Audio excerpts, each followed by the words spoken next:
Before we descend into the darkness, I want to ask a favour. If you enjoy this story, please use your hype points on this video.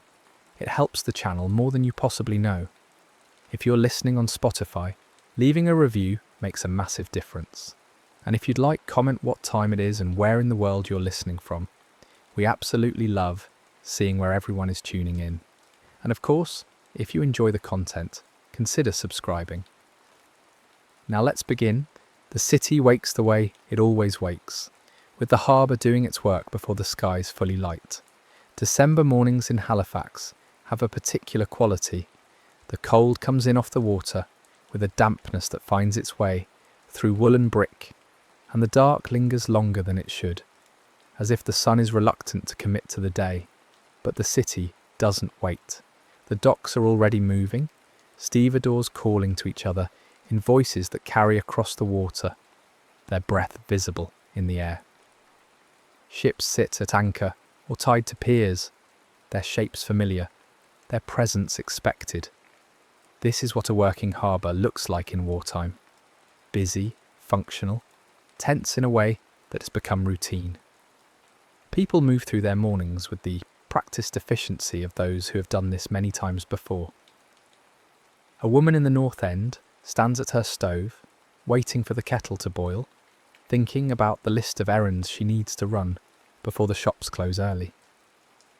A man buttons his coat in the hallway of his home, listening to his children argue over something trivial in the next room, and he feels the small irritation that comes with being late. A young boy presses his face against a cold window, watching the harbour traffic, counting the ships because that's what he does every morning, keeping a mental tally that means nothing except that it gives him something to measure. These are the textures of a normal day. The city is not thinking about disaster. The city is thinking about getting through Thursday. The harbour itself is narrow, which has always been both its strength and its complication. It funnels ships into a protected channel, shielding them from the open Atlantic. But it also means that space is limited and timing matters. During the war, this harbour has become one of the most important in the world, a staging point for convoys, a place where supplies gather before crossing the ocean, a funnel for the entire effort of keeping armies fed and equipped and moving. That importance brings pressure. Ships arrive constantly, and they don't all arrive with the same priorities. Some are military vessels with schedules that cannot bend. Some are cargo ships waiting for convoy assignments. Some are relief ships carrying supplies for other cities. They all need to use the same water, the same piers, the same narrow passages. The system works because it has to work, because people have learned to make it work, and because most of the time, the small decisions about who goes where and when add up to something functional. But systems are only as stable as the conditions that support them, and conditions can shift faster than anyone expects. On this particular morning, 2 ships are moving through the harbour, and neither of them knows yet that they're about to meet in a way that will rewrite what this city means. One is the Imo, a Norwegian vessel chartered to carry relief supplies to Belgium. It is not carrying munitions. It is not carrying anything volatile. It is simply a ship with a job to do, and it is behind schedule, which means the crew is feeling the pressure of delay. Being late in wartime is not a small thing. Convoys operate on strict timelines, and missing a convoy can mean waiting days or weeks for the next one. And every delay ripples outward into other plans, other schedules, other expectations. The Imo is moving through the harbour with the kind of focus that comes from needing to catch up, needing to make the next window, needing to not be the reason something else fails. The other ship is the Mont Blanc, a French cargo vessel that is carrying something far more dangerous. Its hold is loaded with munitions, explosives, fuel, chemicals, everything needed to feed the machinery of war. This is not unusual. Many ships in this harbour carry dangerous cargo, because that is what war requires.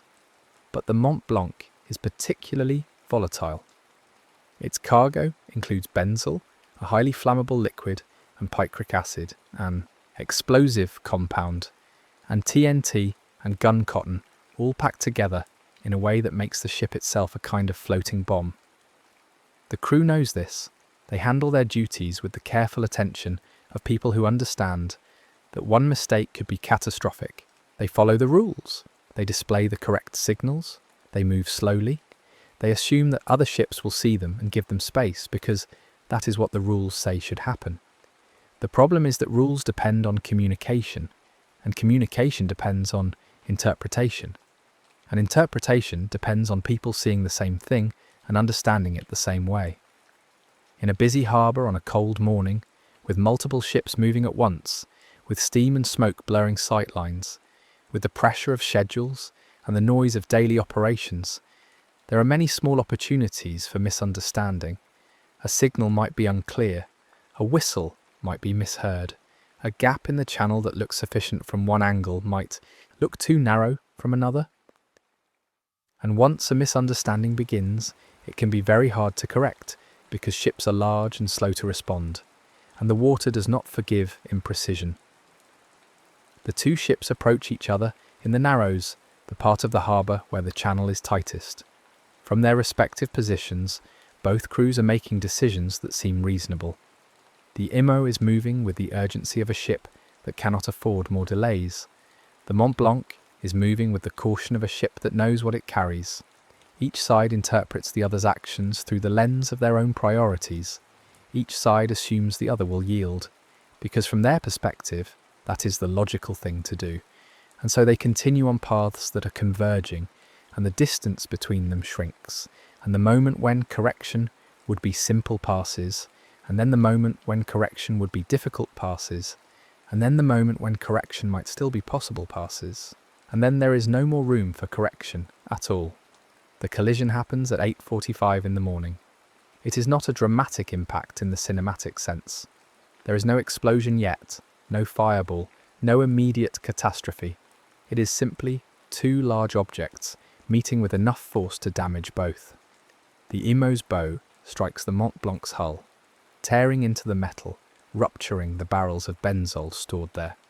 The liquid spills, and because benzol is volatile, it ignites almost immediately. Fire blooms along the side of the Mont Blanc, bright and fast-moving, and the crew knows instantly what this means. They know what is in the hold below. They know what happens when fire reaches those materials. They do not have time to fight the fire, and they know they do not have time. They make the only decision they can make. They abandon ship. From the shore, the scene does not immediately look like the end of the world. It looks like an accident, a serious one, but still something contained and understandable.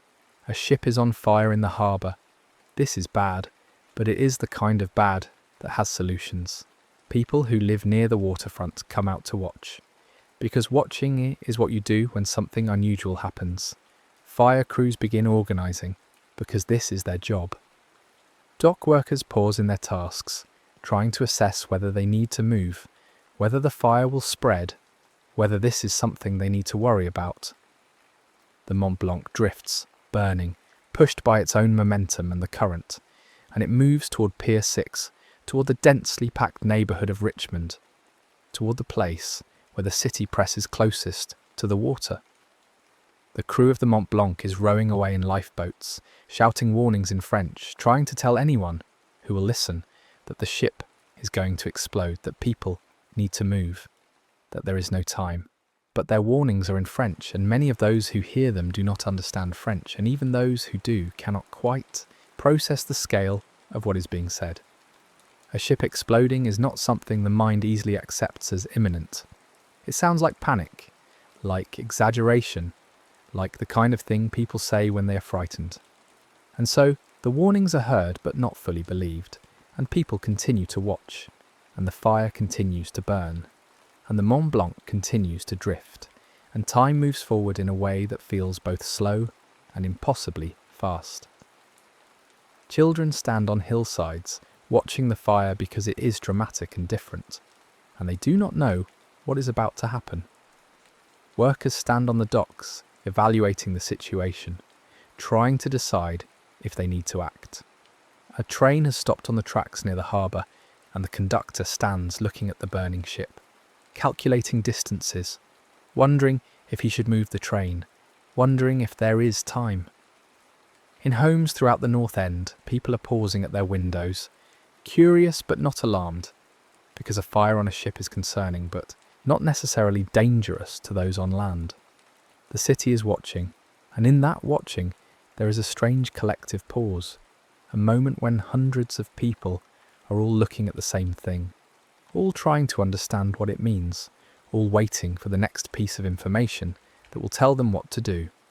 The explosion happens at 9:04:35 in the morning.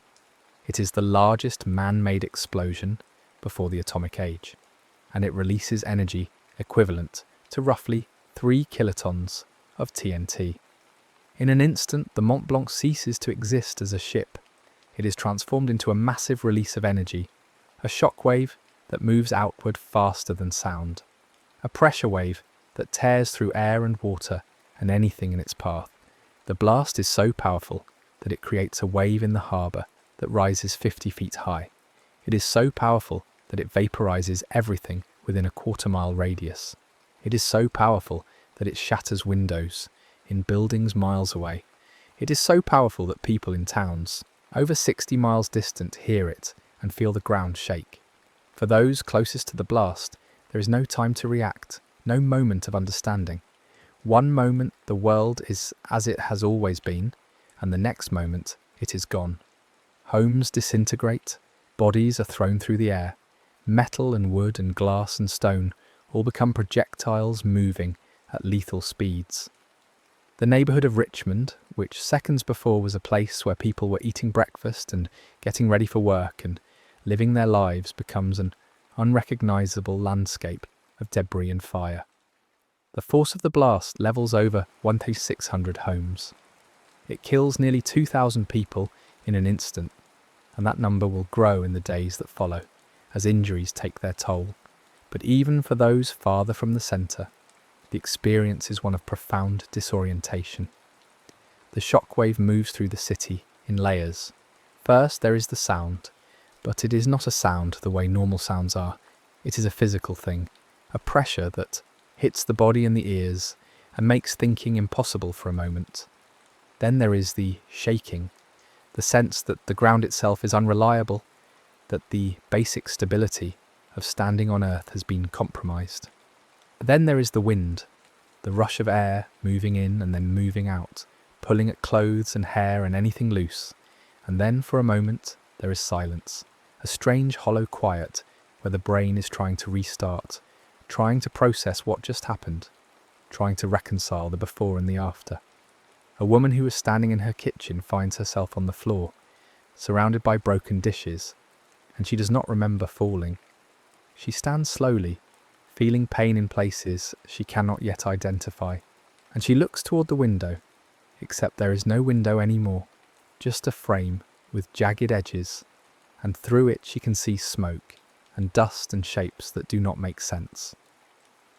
She calls out for her husband, but her voice sounds strange in her own ears, muffled and distant, and she realizes she cannot hear properly. She moves toward the door, stepping carefully over debris, and when she reaches the street, she stops, because what she sees does not match any version of her neighbourhood that she knows. A man who was working in a factory several blocks from the blast hears the explosion and feels the building shake, and he knows immediately that something terrible has happened, but he does not yet know what. He moves toward the door with others, everyone speaking at once, asking questions no one can answer. When they get outside, they see smoke rising from the direction of the harbour, a column of it that looks too large, too dark, too dense to be from any ordinary fire. Someone says it must have been a ship. Someone else says it must have been a munitions factory. No one knows yet about the Mont Blanc. No one knows yet that the harbour is gone, that entire streets are gone, that the careful geography of the city has been rewritten in a single moment. A young boy who was counting ships from his window is now lying in a hallway, covered in glass, bleeding from cuts he cannot feel yet because the shock is too overwhelming. He hears his mother screaming his name, and he wants to answer, but his mouth does not seem to work correctly. He sees light coming through the ceiling in a way that should not be possible, and he realizes the roof is gone. He tries to stand, but his legs do not obey him, and he lies there, staring up at the sky that has replaced his ceiling, and he does not understand how this has happened. In the moments immediately following the blast, the city is a collection of individual confusions. Thousands of people, all trying to make sense of the same impossible event. There is no central narrative yet, no shared understanding. There is only the personal experience of wrongness, of the world having broken in some fundamental way. People stumble out of damaged buildings and look around and see things that should not be. A house with no front wall, its interior exposed like a dollhouse. A street filled with rubble where there should be clear passage. A horse standing in the middle of the road, alive but bleeding, making sounds of distress that add to the general sense of nightmare.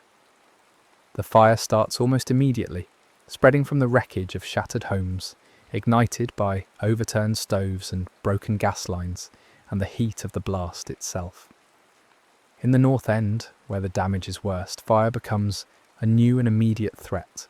People who survived the explosion now have to contend with flames that are consuming what remains of their neighbourhood. The injured cannot move quickly, the trapped cannot move at all, and those who are trying to help are doing so in a landscape that has become fundamentally hostile. Walls that might collapse, floors that might give way, fires that might spread in any direction.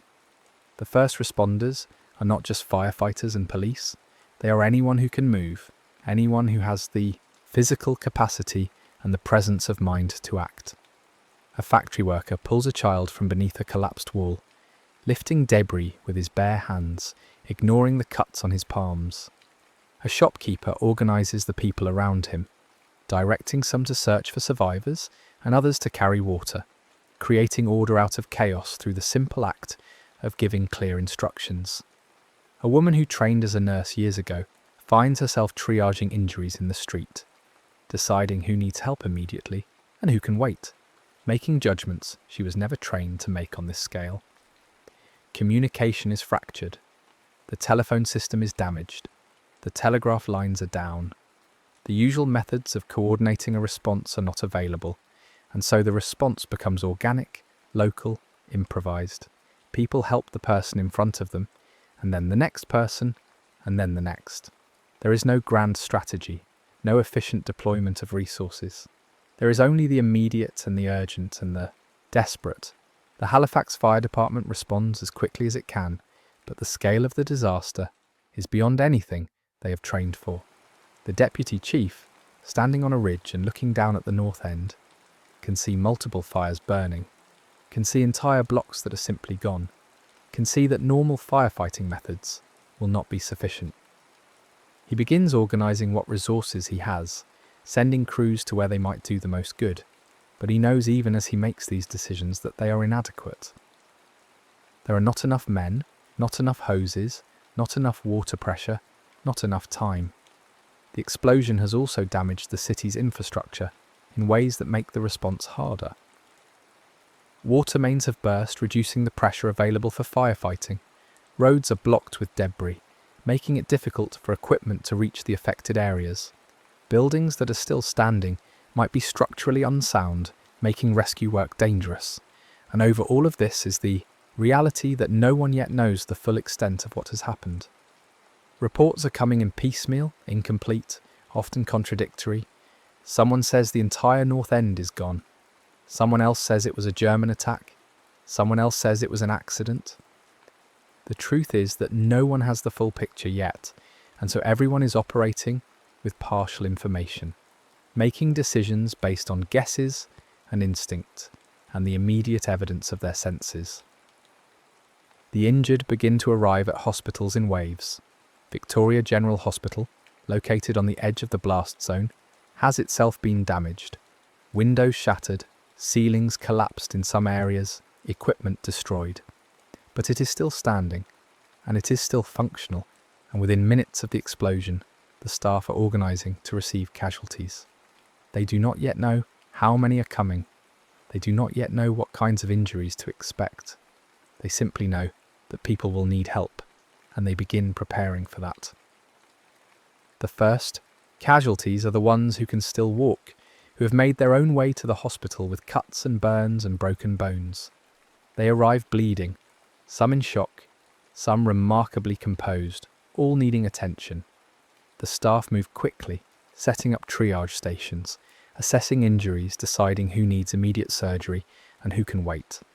But as the morning progresses, the nature of the injuries becomes more severe. People are brought in on stretchers, on makeshift carts, carried by neighbours and strangers. Some have blast injuries, lungs damaged by the pressure wave, internal bleeding, trauma that is not immediately visible but is life-threatening. Some have crush injuries from collapsed buildings. Some have burns that cover large portions of their bodies. The hospital is not equipped for this. No hospital is equipped for this. The beds fill quickly, and then the hallways fill, and then the staff are treating people on the floors, in the waiting rooms, anywhere there is space. Supplies begin to run low. Bandages, antiseptics, morphine, surgical instruments, all of it is being used faster than it can be replenished. The doctors and nurses work without stopping, moving from patient to patient, making rapid assessments, providing what care they can, knowing that for some there is nothing they can do. Outside the hospital, volunteers are beginning to organise. People from the South End, which was less affected by the blast, are making their way north to help. They bring blankets, food, medical supplies from their own homes. They offer their houses as temporary shelters for the displaced. Churches and schools and community halls are opened up, transformed into relief stations where people can find warmth and safety and some measure of care.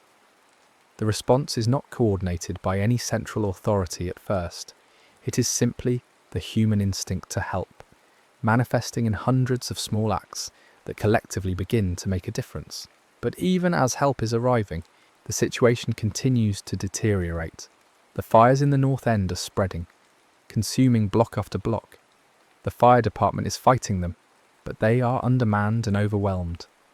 Some buildings are abandoned to the flames because there is no choice, because the resources have to go to protecting structures that might still be saved. The decision to let something burn, to prioritise one area over another, is made by exhausted men standing in smoke and heat, making impossible choices based on insufficient information. The weather begins to change. The morning's cold was just the beginning. A storm is coming, moving in from the Atlantic, bringing with it snow and wind and temperatures that will drop well below freezing. The forecast, had anyone been paying attention to it, would have been concerning. But no one was paying attention, because they were all focused on the immediate disaster. And now the storm is arriving, and it is adding a new layer of urgency to an already desperate situation. The snow starts around noon, light at first, then heavier. It covers the debris, making it harder to see what is underneath, harder to search for survivors who might be trapped. It makes the streets more difficult to navigate, slowing rescue efforts. It makes the work of firefighting more miserable, as the cold bites at exposed skin and the snow melts into water that freezes on clothing. And most critically, it means that the injured, who are outside, who are waiting for help, who are sheltering in damaged buildings, are now dealing not just with their injuries, but with exposure to the elements. Makeshift hospitals are set up in schools and churches, but they are not heated properly, and they do not have enough blankets, and the injured are lying on floors, or on pews or on classroom desks, trying to stay warm, trying to endure. Volunteers move among them, doing what they can, but there are too many people and not enough hands. A woman with a broken leg lies, shivering in a corner of a church basement, and someone brings her a coat, and she wraps it around herself, and tries not to cry, because crying seems like giving up, and she's not ready to give up. The psychological impact of the disaster is beginning to set in. The shock that insulated people in the first hours is wearing off, and in its place comes grief, fear, anger, confusion. People are looking for loved ones, moving through the streets calling names, checking makeshift morgues that have been set up in public buildings, asking anyone they meet if they have seen a particular person. The process of identifying the dead is chaotic. Bodies are brought to central locations, and people walk through, looking at faces, trying to recognize someone, hoping not to recognize someone. The grief is everywhere, in the faces of those searching, in the silences that stretch between questions, in the way people move, slowly, as if the weight of what has happened is a physical thing they are carrying. Children are particularly affected, and the city suddenly has hundreds of orphans, children who are separated from their parents in the blast, children whose parents are dead or missing or hospitalized. Volunteers take them in, trying to provide some comfort, some stability, but it is hard to comfort a child who does not understand why the world has become so frightening. A little girl sits in the corner of a relief station, clutching a doll that is missing an arm, and she does not speak, does not cry, just sits and stares at nothing.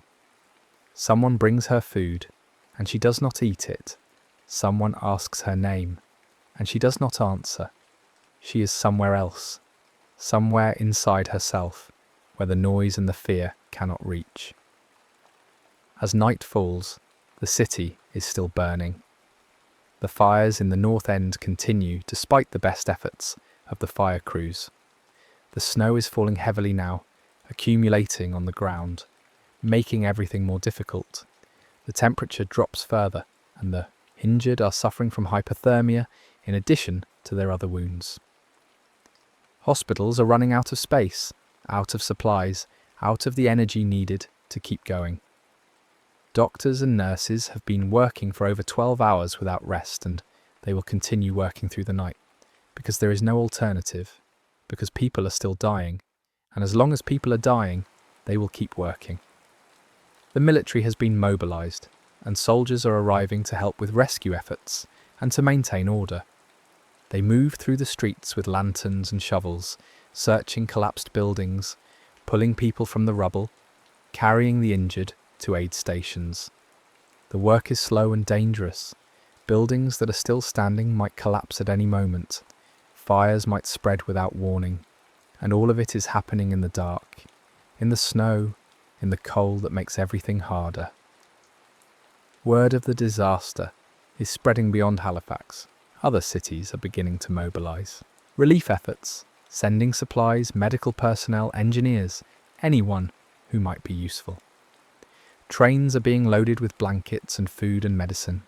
Doctors and nurses are volunteering to travel to Halifax to help. The response is generous and swift, but it will take time for this help to arrive.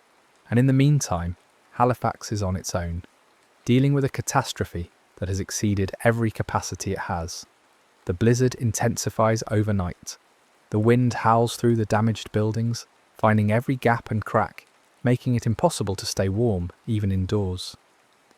Snow drifts against debris, creating new obstacles, hiding dangers. The visibility is so poor that rescue work becomes nearly impossible. People are told to shelter in place, to stay where they are until morning, but for those who are trapped, who are injured, who are waiting for help that has not yet come, staying in place means enduring hours of cold and darkness and fear. In the shelters, volunteers try to keep spirits up, to provide comfort, to maintain some sense of normalcy. They organise children into groups, telling them stories, singing songs, anything to distract them from the reality of what has happened. They serve what food they have, rationing carefully, because supplies are limited and no one knows when more will arrive. They distribute blankets, prioritising the injured and the very young and the elderly, and everyone else huddles together for warmth. The night is long. The darkness is deeper than usual because so much of the city's power is out. There are no street lights, no lights from shops or homes. The only illumination comes from fires that are still burning and from the lanterns that rescuers carry as they move through the streets. The city feels like it has been erased, like it has become something unfamiliar and hostile. People who have lived in Halifax their entire lives feel lost, disoriented, unable to find their bearings in a landscape that has been so thoroughly transformed. Survivors huddle in basements, in the backs of shops, in any space that offers some protection from the wind and snow. They listen to the storm, and wonder if it will ever end, if morning will bring relief or just more of the same. They think about the people they have lost, about the homes that are gone, about the city that was and the city that is now. Some pray, some cry, some sit in silence, too exhausted and traumatized to do anything else. The morning comes slowly, the light reluctant to penetrate the heavy cloud cover and the falling snow. When dawn finally arrives, it reveals a city that looks even worse than it did the night before. The snow has covered everything in white, creating a deceptive beauty that masks the devastation underneath. Entire neighborhoods are unrecognizable. Streets that were once familiar are now just open spaces filled with debris. The harbor is littered with wreckage. Pieces of ships, pieces of piers, pieces of lives.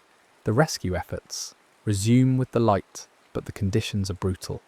The snow is deep, the cold is intense, and the workers are exhausted. Many have been going for over 24 hours with little food or rest.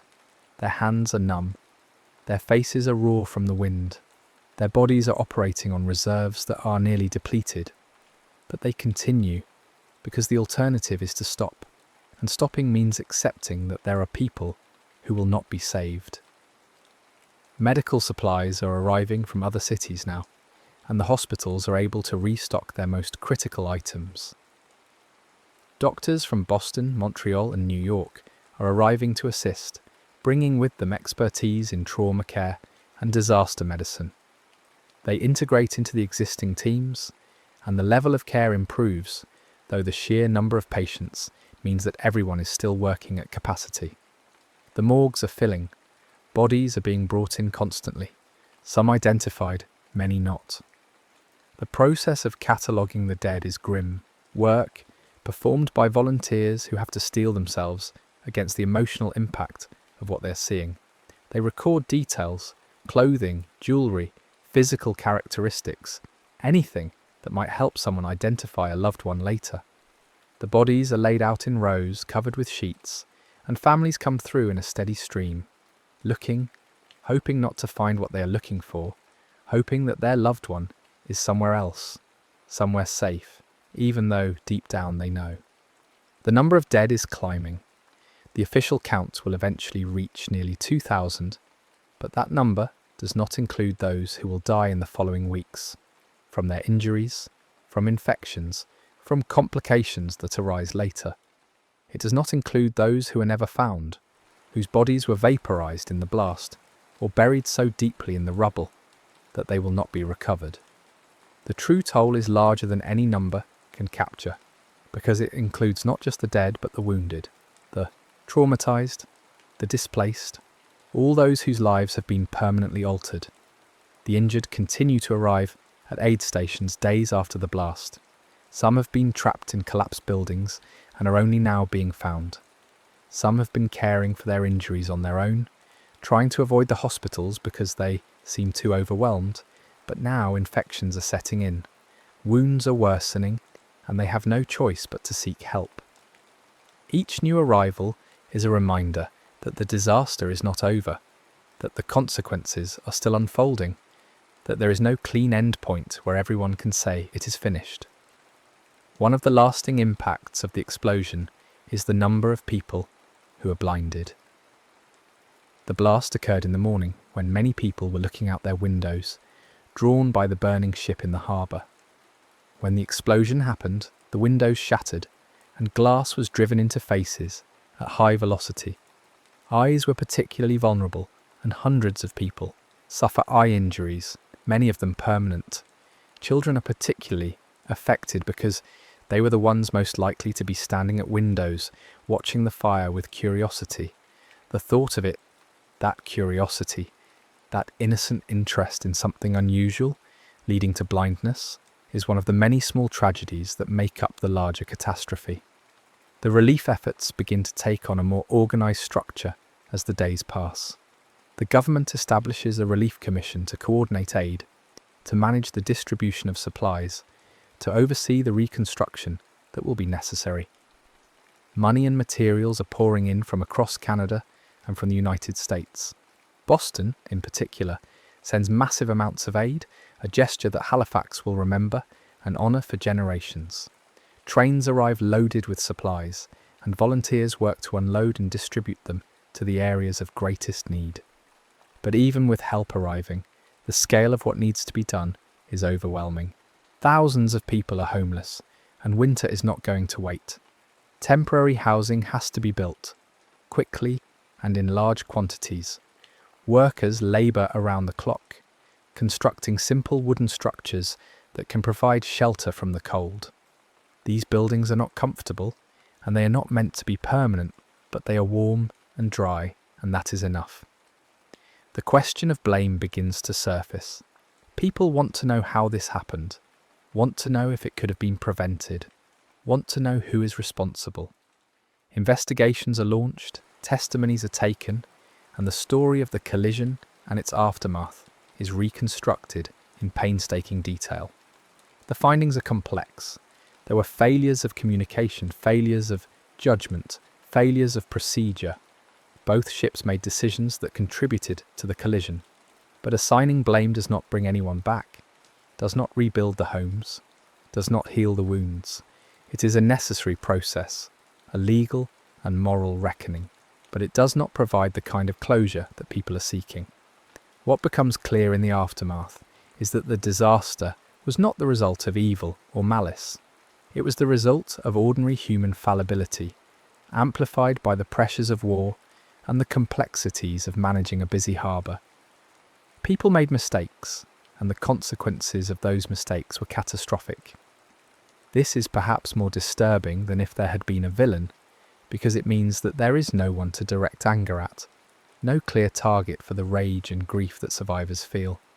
It means that the horror was random, that it could have happened to anyone, that the thin line between safety and catastrophe is even thinner than people want to believe. In the weeks and months that follow, the city begins the long process of recovery. Rubble is cleared, streets are restored, buildings are reconstructed. The physical scars of the explosion are slowly erased, though the process takes years. The North End is rebuilt, but it is not the same as it was. The streets are laid out differently, the buildings are newer. The whole neighbourhood has a different character. People who lived there before the explosion feel like they are living in a place that looks similar but is fundamentally different, a place that wears the shape of their old neighbourhood but does not have its soul. The psychological recovery takes longer, much longer. Survivors carry the trauma with them, replaying the moments of the explosion in their minds, startled by loud noises, anxious when they see ships in the harbour. Children who experience the blast grow up with nightmares, with fears they cannot articulate, with a sense that the world is not as safe as others seem to think it is.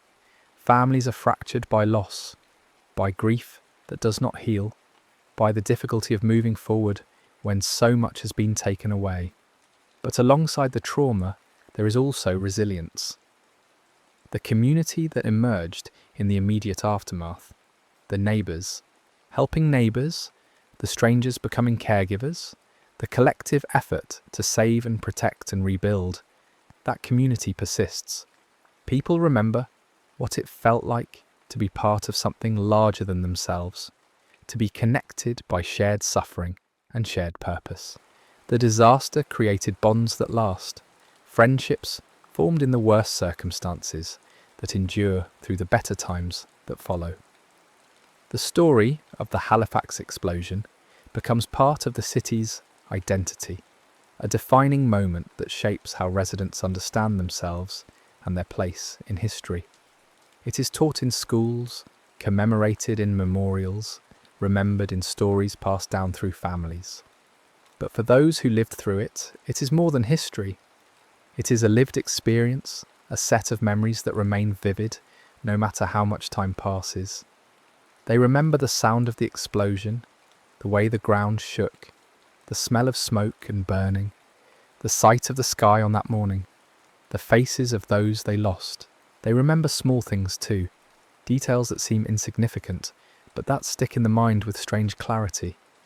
The pattern of frost on a window just before the blast, the taste of tea that morning at breakfast, the feeling of cold air on their face as they stepped outside. These small sensory memories become anchors, ways of marking the before and after, ways of holding on to the world as it was before everything changed. Some survivors find it hard to talk about what happened. The words feel inadequate, insufficient to capture the scale of the event or the depth of their experience. They live with the memories internally, processing them alone, finding their own private ways to cope. Others feel compelled to speak, to bear witness, to make sure that what happened is not forgotten. They tell their stories to journalists, to historians, to their children and grandchildren, wanting the truth of it to be preserved, wanting people to understand not just the facts but the feeling, the reality of what it was like to live through that day. The explosion also changes how people think about technology and progress. The war had already introduced a kind of ambient dread, a sense that the world was becoming more dangerous, that human ingenuity was creating tools of destruction that exceeded the wisdom to control them. The Halifax Explosion reinforced that feeling. Here was a disaster caused not by nature, but by human activity, by the machinery of war, by the simple fact of two ships carrying volatile materials in too close proximity. It was preventable, and yet it happened. And if it could happen here, it could happen anywhere. The sense of vulnerability, the awareness that daily life exists within a framework of systems that can fail catastrophically, becomes part of the collective consciousness. In the hospitals, the doctors and nurses who cared for the injured in those first days carry their own trauma. They remember the decisions they had to make, who to help first, who to give morphine to, who to let die because resources were limited and choices had to be made. Some of them struggle with guilt, wondering if they could have done more, if a different decision might have saved a life. They talk to each other sometimes, sharing the burden, but often they suffer in silence, because they feel that their pain is less valid than that of the victims and their families.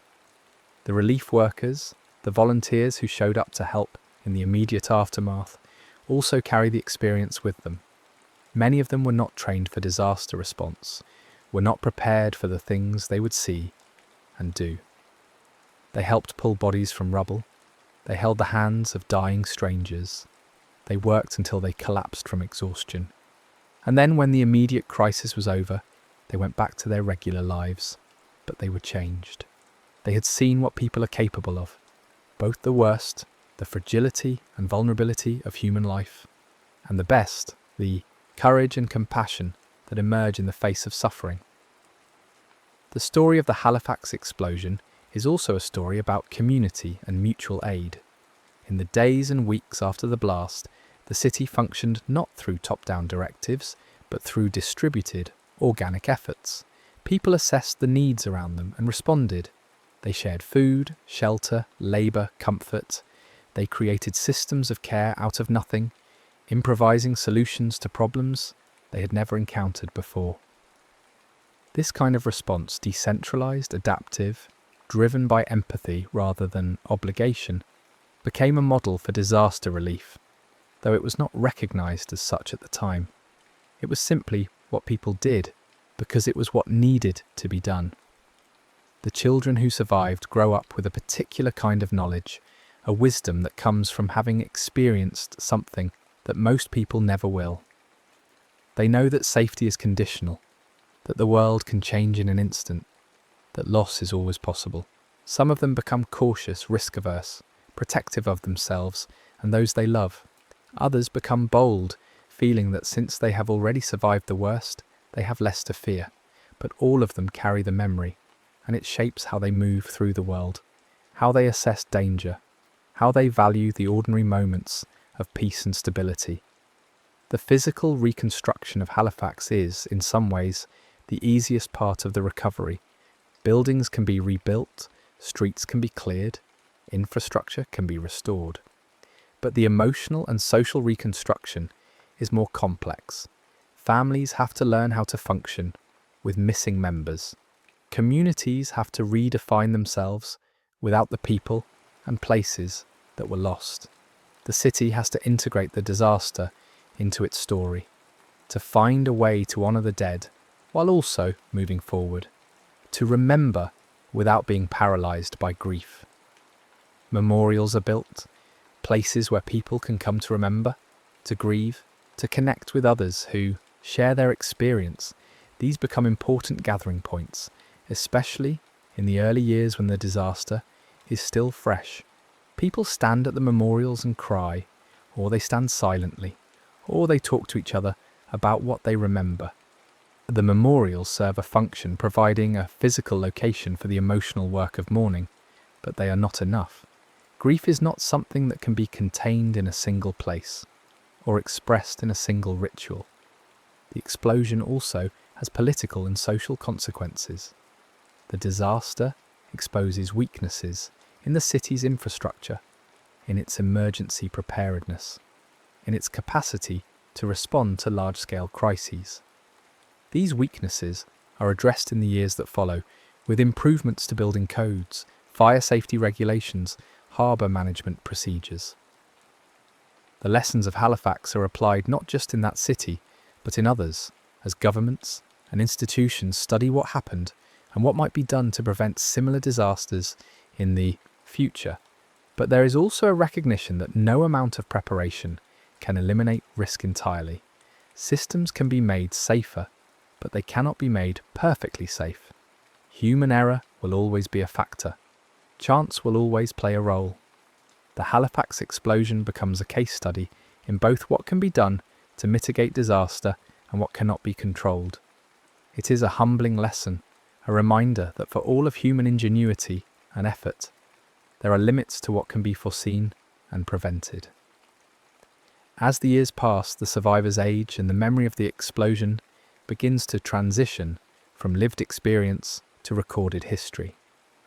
The people who were children at the time become adults, then elders, and eventually they are the last living links to that day. They give interviews, they write memoirs, they participate in commemorations. They feel the weight of being the ones who remember, who can testify to what it was really like, who can correct the simplifications and inaccuracies that creep into historical accounts. And when they die, a certain kind of knowledge dies with them, the embodied, sensory, immediate understanding of the event. But the story persists. It is told and retold in classrooms and museums, in books and documentaries, in family conversations. It becomes part of the cultural memory of the region, a touchstone for discussions about disaster, resilience, community. The details are preserved in archives, in photographs, in artifacts. The names of the dead are recorded, ensuring that they are not forgotten. The story is kept alive because it matters, because it says something important about human vulnerability and human strength, about the fragility of the structures we depend on and the capacity of people to respond when those structures fail.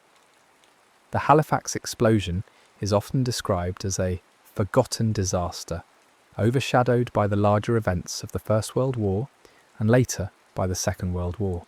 But in Halifax itself, it is not forgotten. It is a central part of the city's identity, a shared history that connects generations. People who were not alive in 1917 still know the story, still feel a connection to it, still understand themselves as part of a community that survived something extraordinary.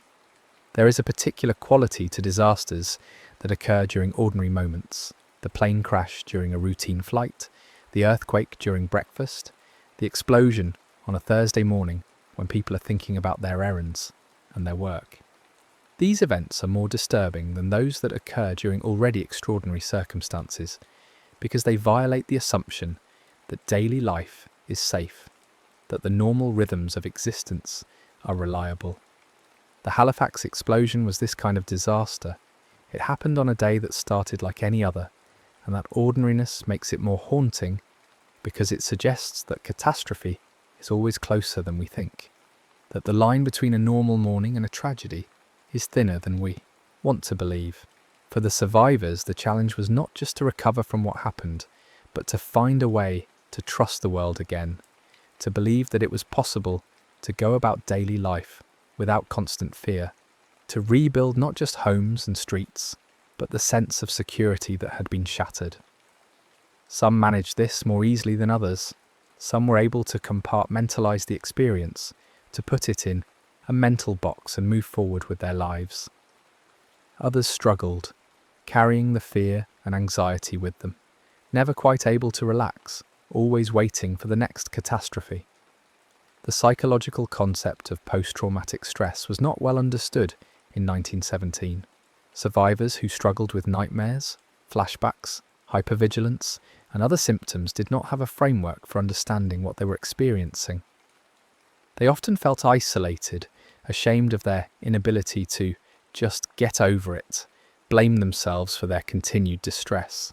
There was little formal support available, few therapists or counsellors trained in trauma, no recognition that what they were experiencing was a normal response to an abnormal event. They coped as best they could, relying on family, friends, faith, work, whatever tools they had available to them. The story of the Halifax Explosion is also a story about how communities come together in crisis and then have to figure out how to live together in the aftermath. The bonds formed in the immediate emergency were strong, forged in shared suffering and shared purpose. But as time passed and life returned to something resembling normal, those bonds were tested. People had different ways of coping, different needs, different ideas about how to move forward.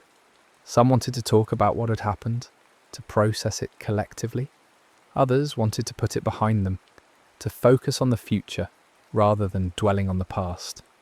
These differences could create tension, as people who had been united in crisis found themselves divided in recovery. There were also questions about fairness and justice in the distribution of aid. Some families received more help than others, not because of any deliberate inequity, but because of the chaotic nature of the relief effort. Because some people were better at navigating bureaucratic systems, because some neighbourhoods were more visible than others. This created resentment, the feeling that suffering was not being treated equally, that some losses were being valued more than others. These tensions had to be worked through, and they were not always resolved cleanly. The explosion also brought attention to class divisions within the city. The North End, which bore the brunt of the damage, was largely a working-class neighbourhood. The South End, which was wealthier, was less affected. This geographic and economic division became more visible in the aftermath, as the scale of need in the North End became apparent.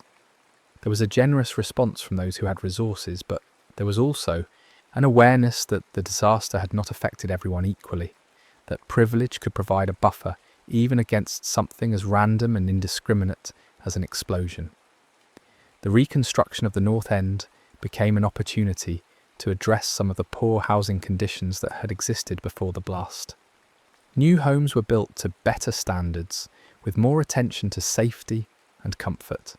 Streets were redesigned to be wider and safer. In some ways, the rebuilt North End was an improvement over what had been there before.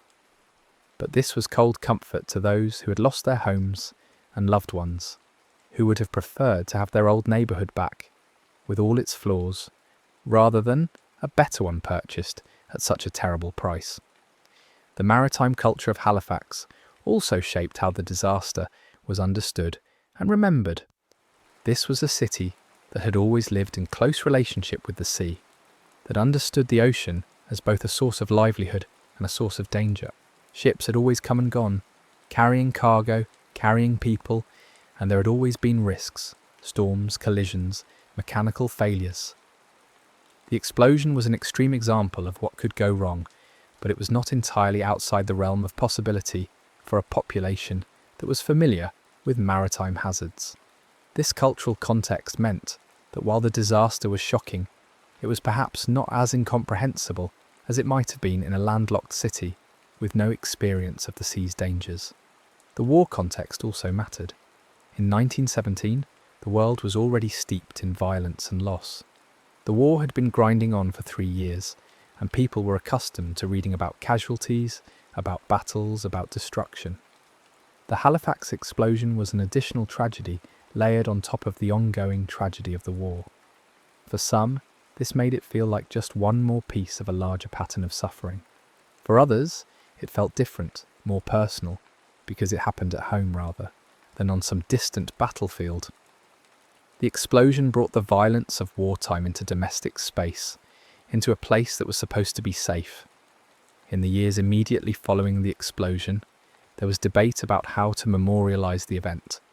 Some felt that a grand monument was needed, something that would match the scale of the disaster and ensure it was never forgotten. Others felt that the focus should be on practical matters, supporting survivors, rebuilding the city, taking care of the needs of the living rather than monuments to the dead. Both perspectives had merit, and the result was a compromise. Memorials were built, but they were relatively modest, and the bulk of resources went to reconstruction and relief. The story of the Halifax Explosion has been told many times in many different forms. There are historical accounts that focus on the facts, the timeline of events, the sequence of decisions, the casualty counts, the physical damage. There are personal memoirs that focus on individual experience, what it felt like, what was seen and heard, how people survived and what they lost. There are artistic representations, novels, films, plays that try to capture something of the emotional truth of the disaster. Each telling emphasizes different aspects, highlights different voices, serves different purposes, but all of them are attempts to make sense of something that resists easy comprehension, to find meaning in a tragedy that feels fundamentally meaningless. One of the enduring questions about the Halifax explosion is whether it could happen again. The specific circumstances were unique. 2 ships, one carrying explosives, colliding in a narrow harbour during wartime. But the broader pattern, a catastrophic failure resulting from the interaction of human decisions, technological systems, and chance, is not unique at all. It recurs throughout history, in different forms, in different places. The lesson of Halifax is not just about harbour, safety or munitions handling. It is about the inherent risks of complex systems, about the ways that small errors can cascade into large disasters, about the need for vigilance, communication, and respect for the potential consequences of the tools and materials we use. The survivors of the Halifax explosion lived the rest of their lives in the shadow of that event. It shaped their choices, their relationships, their sense of who they were. They carried the memory of that morning, of the sound and the shock and the aftermath, and they carried the absence of those who did not survive. They grew old, they raised families, they worked and retired, and continued with their lives. But a part of them was always standing in the ruins of Richmond on December 6, 1917, trying to make sense of what had happened. And in the end, the story of the Halifax explosion is not primarily about the explosion itself. It is about what came after, the response, the recovery, the resilience.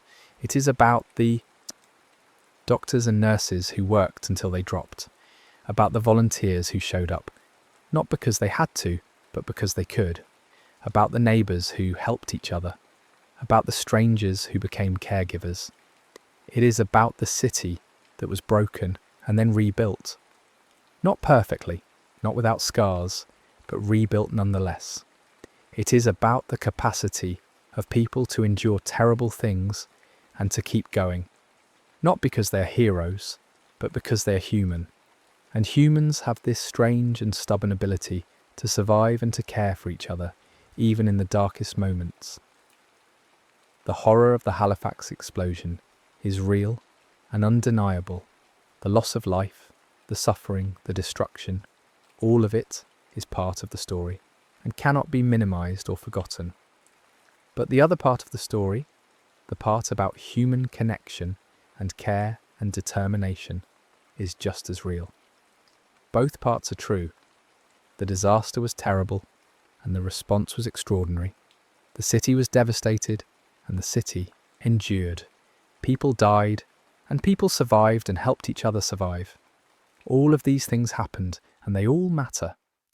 In the quiet moments, late at night or early in the morning, survivors would sometimes find themselves thinking about that day, replaying it, wondering about the small moments that might have changed everything. What if the ships had passed each other safely? What if the fire had been extinguished? What if the warnings had been understood and heeded? These are the questions that haunt, the counterfactuals that can never be answered, the parallel world where tragedy did not occur and life continued on its ordinary path. But that world does not exist. The explosion happened, and all that followed from it happened, and the only choice was how to live with that reality.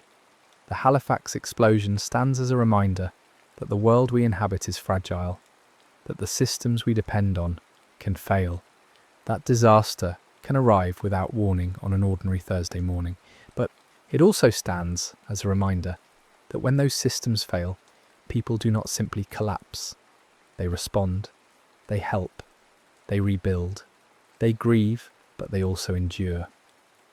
They carry the weight of what happened, but they carry it together, and that shared burden makes it bearable. Not easy, but bearable. The children who were orphaned grew up. The injured healed, or they learned to live with their injuries. The displaced found new homes. The city rebuilt. Life continued, because that is what life does. It continues, even after the worst moments, even after it seems like it should not be possible. The survivors of the Halifax explosion knew this in a way that most people never have to learn. They knew that the world could break, and they knew that they could keep living in it anyway. They knew that loss is permanent, and they knew that there is still a path forward. Both truths coexisted, and both were honoured. And so the story ends not with resolution, because there is no resolution to a tragedy of this scale, but with continuation. The sun rose the next day, and the day after that, and the days kept coming. The seasons changed, winter gave way to spring, and spring to summer, and the cycle repeated, and the city changed, and grew, and remembered. The people who lived through December 6th, 1917, carried it with them, and they passed the story to their children, who passed it to their children, and the memory persisted, not as a wound that would not heal, but as a scar, a mark of what was survived, a testament to what people can endure and what they can do for each other when everything falls apart. The next story is about to begin. Please relax and enjoy. The mind doesn't fear danger in the abstract. It fears uncertainty.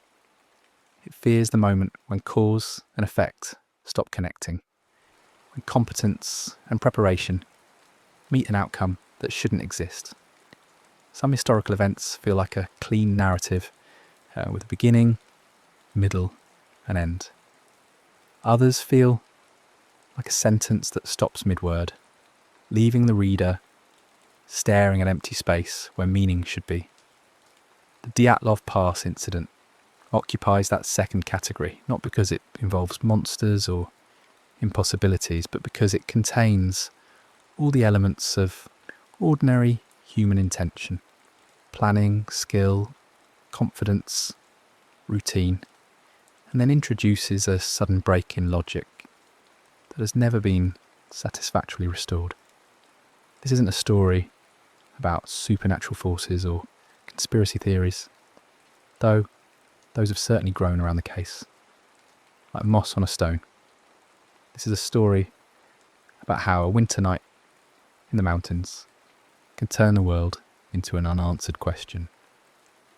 How 9 capable people can make a decision that looks, in hindsight, completely incomprehensible, and how the absence of a clear explanation becomes its own kind of presence, filling the space where understanding should be. The group that set out in late January 1959 weren't thrill seekers or reckless adventurers. They were experienced hikers who treated winter travel as a serious discipline, requiring preparation, physical conditioning, and respect for the environment. Most were students or recent graduates from the Ural Polytechnic Institute, young adults in their 20s with the kind of practical intelligence that comes from technical education, and the confidence that comes from having done difficult things before. They knew how to read weather, how to pace themselves, how to distribute weights in their packs, how to manage group dynamics over days of shared stress and fatigue. Their leader had organised previous expeditions and understood the balance between ambition and safety. The route they chose was challenging but not unprecedented. A Category 3 winter trek, which in the Soviet grading system meant serious but achievable for people with their level of training. They filed their plans with the university's sports club, established check-in dates, and packed methodically. Their equipment was appropriate for the era and conditions. Canvas tents, wool clothing, felt boots, simple but functional tools. They carried food, matches, a camera, journals. They moved as people do when they expect to return and tell stories about the experience. 10 people started the journey. 1 turned back after a few days due to health issues. Nothing dramatic, just the kind of minor illness that makes continuing a long winter trek seem unwise. This detail matters because it proves the group wasn't operating under some collective delusion or death wish.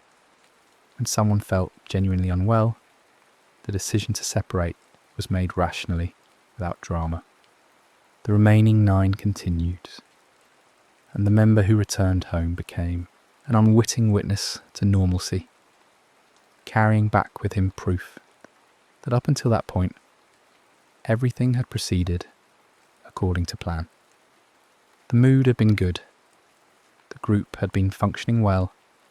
There were no signs of internal conflict, no premonitions of disaster, no omens that would make sense, only in retrospect. The mountains they entered aren't dramatic in the way of alpine peaks or canyon walls.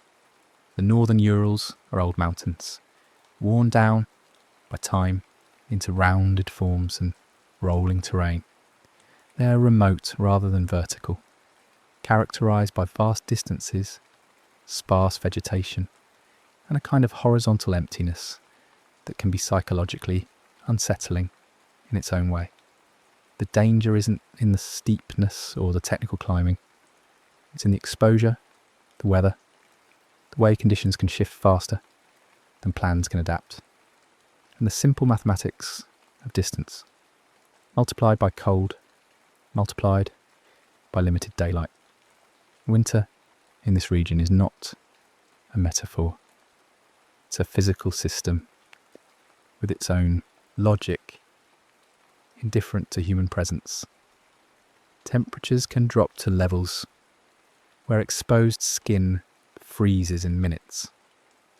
Wind doesn't just make you uncomfortable, it strips heat from your body at a rate that overwhelms your ability to generate warmth.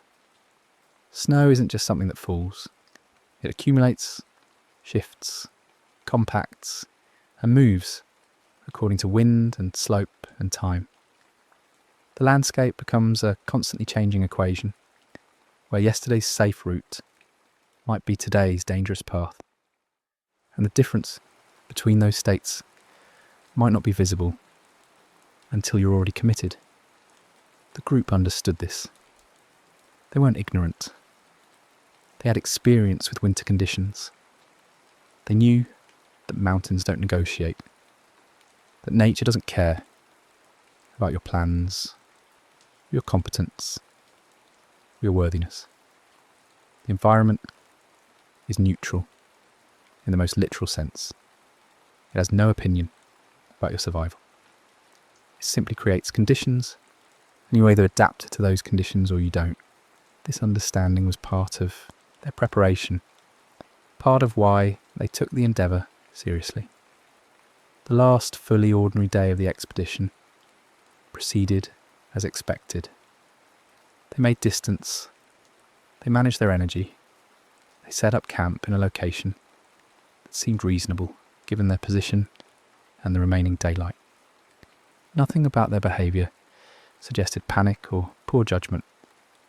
The decisions they made were the kind of practical, incremental choices that experienced people make in the field. Where to stop, how to arrange the tent, what to prepare for the next day. If you could observe them from outside, you would see competence in action, routine expertise, applied to a challenging but manageable situation. This is what makes the later events so psychologically unsettling. The human brain naturally looks for consistency in behaviour, for decisions that follow from previous decisions in a logical chain. When someone acts in a way that contradicts their training, their personality, their obvious self-interest, we search for an explanation that restores coherence. We need the story to make sense. We need actions to have causes that we can understand. At some point during the night, and here the story begins to fracture, something changed. Not gradually, but suddenly. The group made a decision that, when discovered later, appeared to contradict everything known about their experience and intentions. They left their tent in a manner that suggested urgency, that looked more like escape than like any planned movement. This wasn't the careful packing and organised departure of people who decided to relocate. This was rapid, immediate, driven by something that made staying seem worse than leaving. The tent became one of the case's most analysed pieces of evidence, though discussing it requires care to avoid sensationalism, while acknowledging why it matters. The shelter appeared to have been exited in a way that prioritised speed over everything else, over warmth, over organisation, over the recovery of essential gear. People who were trained to endure discomfort, who understood that winter cold kills quickly, without proper protection, still chose immediate movement, overtaking even the few extra seconds required to dress properly or gather supplies. This is a detail that refuses to fit neatly into comfortable explanations. Experienced winter travellers know that your tent is your lifeline in severe conditions. Its warmth, its shelter from wind, its protection from the elements that will kill you if you're exposed to them long enough. You don't abandon it impulsively unless you perceive a threat that feels more immediate than cold, more dangerous than exposure, more urgent than the need for the very equipment that keeps you alive. What kind of threat creates that perception? That's the question that has echoed through every investigation, every analysis, every theory proposed in the decades since. It's not enough to say they were scared. People who train for winter, mountaineering, are experienced with fear, with discomfort, with situations that require pushing through anxiety to make rational choices. The decision to leave suggests something that overrode their training, that triggered the kind of instinctive response that bypasses careful thought. After they left the tent, tracks were reportedly found, leading away from the site. Here again, the simplicity of the evidence creates a kind of quiet horror. Not chaos, not random scattering, but a direction taken with apparent purpose. The tracks suggested the group moved together initially, moving down slope toward a tree line that lay at some distance from their camping spot. This wasn't aimless wandering. It was movement toward a destination, which implies some level of coordinated decision-making, even in the midst of whatever drove them from the tent. Think about what this means psychologically. Even in a state of urgency, even having made the extreme choice to leave shelter in inadequate clothing, the group still moved as a unit with apparent direction. They weren't completely panicked to the point of losing all coherent thought. They were following some logic, responding to some assessment of the situation that made moving toward the trees seem like the right choice. But without knowing what they perceived, what they were responding to, that logic remains opaque. We see the behaviour, but not the reasoning. The mountain becomes, in this sense, predator-like, without being an actual predator. It creates a pressure so intense, so immediate, that movement feels safer than staying, even when staying is objectively the more survivable choice. This isn't about malice or intention. The environment has neither. It's about how extreme conditions can warp perception, how stress and cold and darkness can make the wrong choice seem like the right one, how the very systems in your brain that evolved to keep you safe can, under the right circumstances, lead you toward danger instead. When the group failed to check in at their expected return date, concern grew slowly at first, then rapidly. This is how these situations typically unfold. Optimism that they're just delayed, that conditions slowed them down, that there's a reasonable explanation for the silence. And the optimism gives way to worry as time extends beyond what can be explained by ordinary delays. Then worry becomes alarm, and alarm becomes action. A search effort formed, drawing on military resources, volunteer searchers, aviation support and local expertise. The northern Urals in winter are not a place where you can casually wander until you find what you're looking for.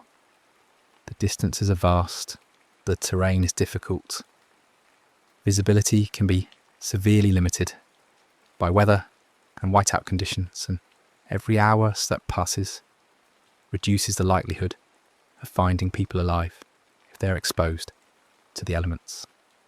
Search operations in such environments are exercises in coordinated urgency, in managing the tension between thoroughness and speed, between the need to cover ground and the risk of missing critical evidence. The discoveries came in stages, which is part of what makes the case so difficult to synthesize into a single coherent narrative. Finding the tent came first. Damaged, partially collapsed, with the interior containing items that should have been taken if the group had left by choice. This immediately reframed the search from finding delayed hikers to determining what caused experienced people to abandon their shelter. The nature of that abandonment raised immediate questions that the subsequent discoveries would complicate rather than answer.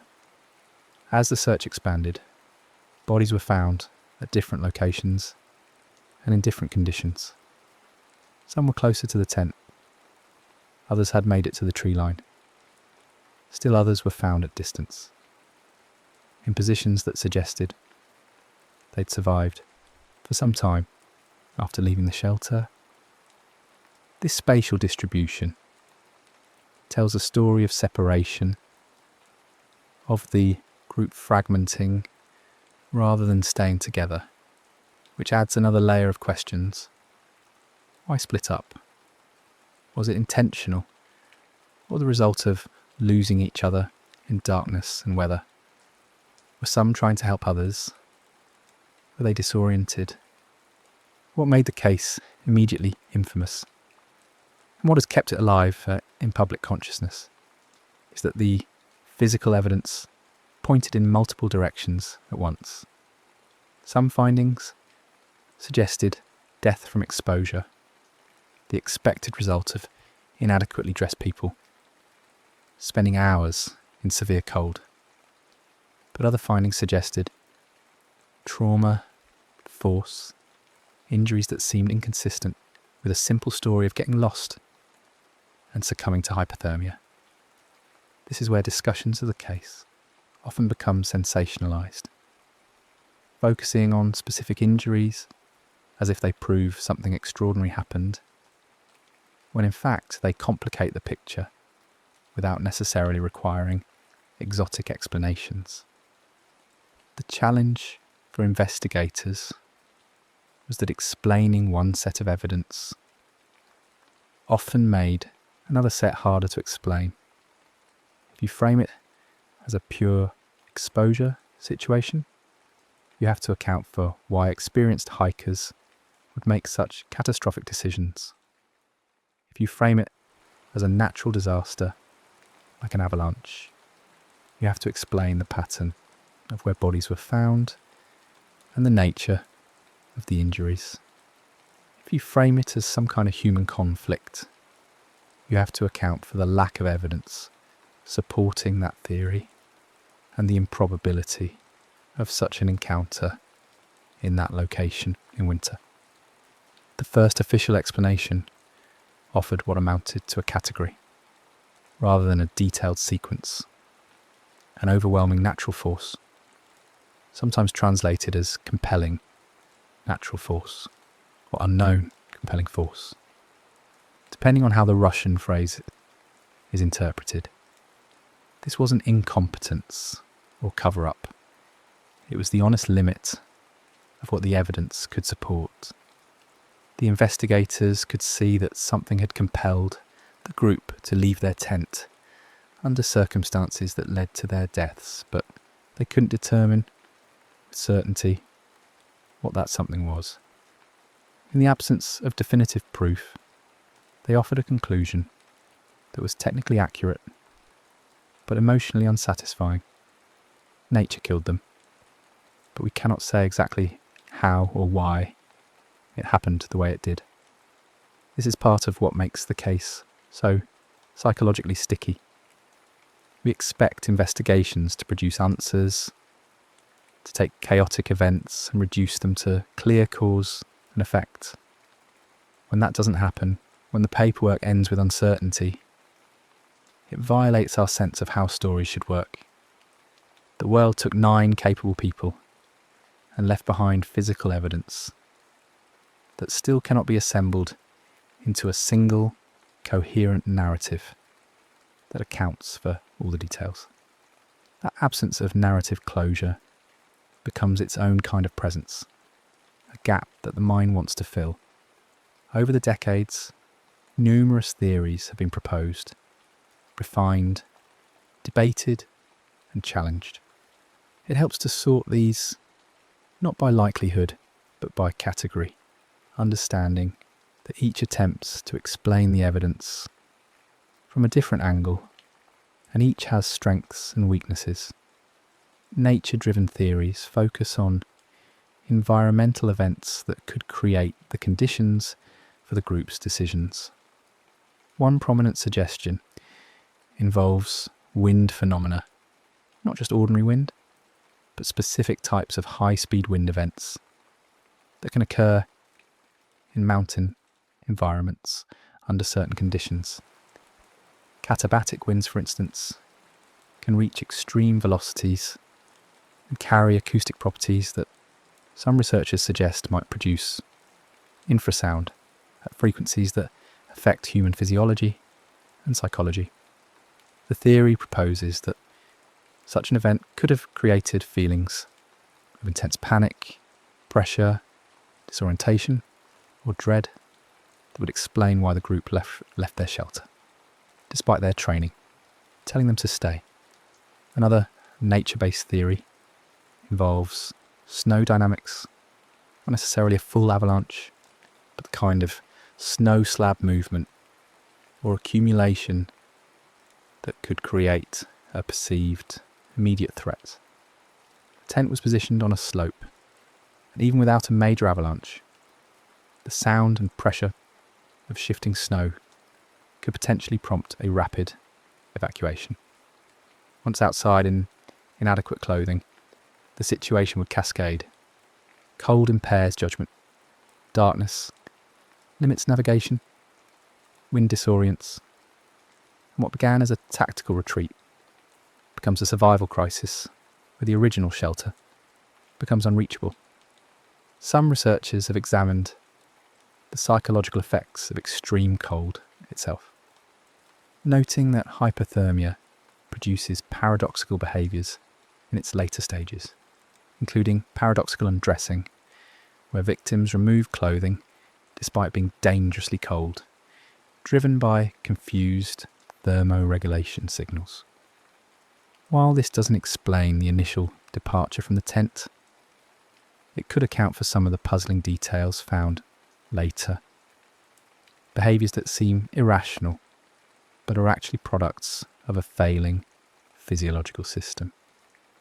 Human-involved theories take a different approach, suggesting that the group encountered other people in the mountains, and that this encounter, whether hostile or merely frightening, triggered their flight from the tent.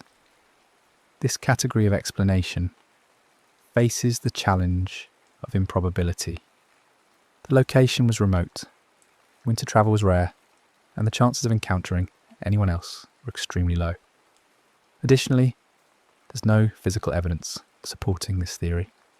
No tracks of outsiders, no testimony, no artefacts. However, proponents note that absence of evidence isn't necessarily evidence of absence, particularly in conditions where snow and wind could quickly eliminate tracks, and where any potential witnesses would have no reason to come forward if the encounter resulted in tragedy. Some variations of human encounter theories suggest misunderstandings rather than malice. Perhaps the group saw lights or figures at distance and misinterpreted them as a threat. Or perhaps they were startled by sounds that they couldn't identify. Fear doesn't require actual danger, only perceived danger. And in darkness and isolation, perception can be unreliable. A natural sound or light phenomenon misinterpreted as human presence could theoretically trigger a flight response, especially if the group's mental state was already stressed by cold, fatigue, or environmental conditions. Then there are the theories that exist primarily in the realm of folklore and speculation, the ones that get the most attention in popular media but have the least support from evidence.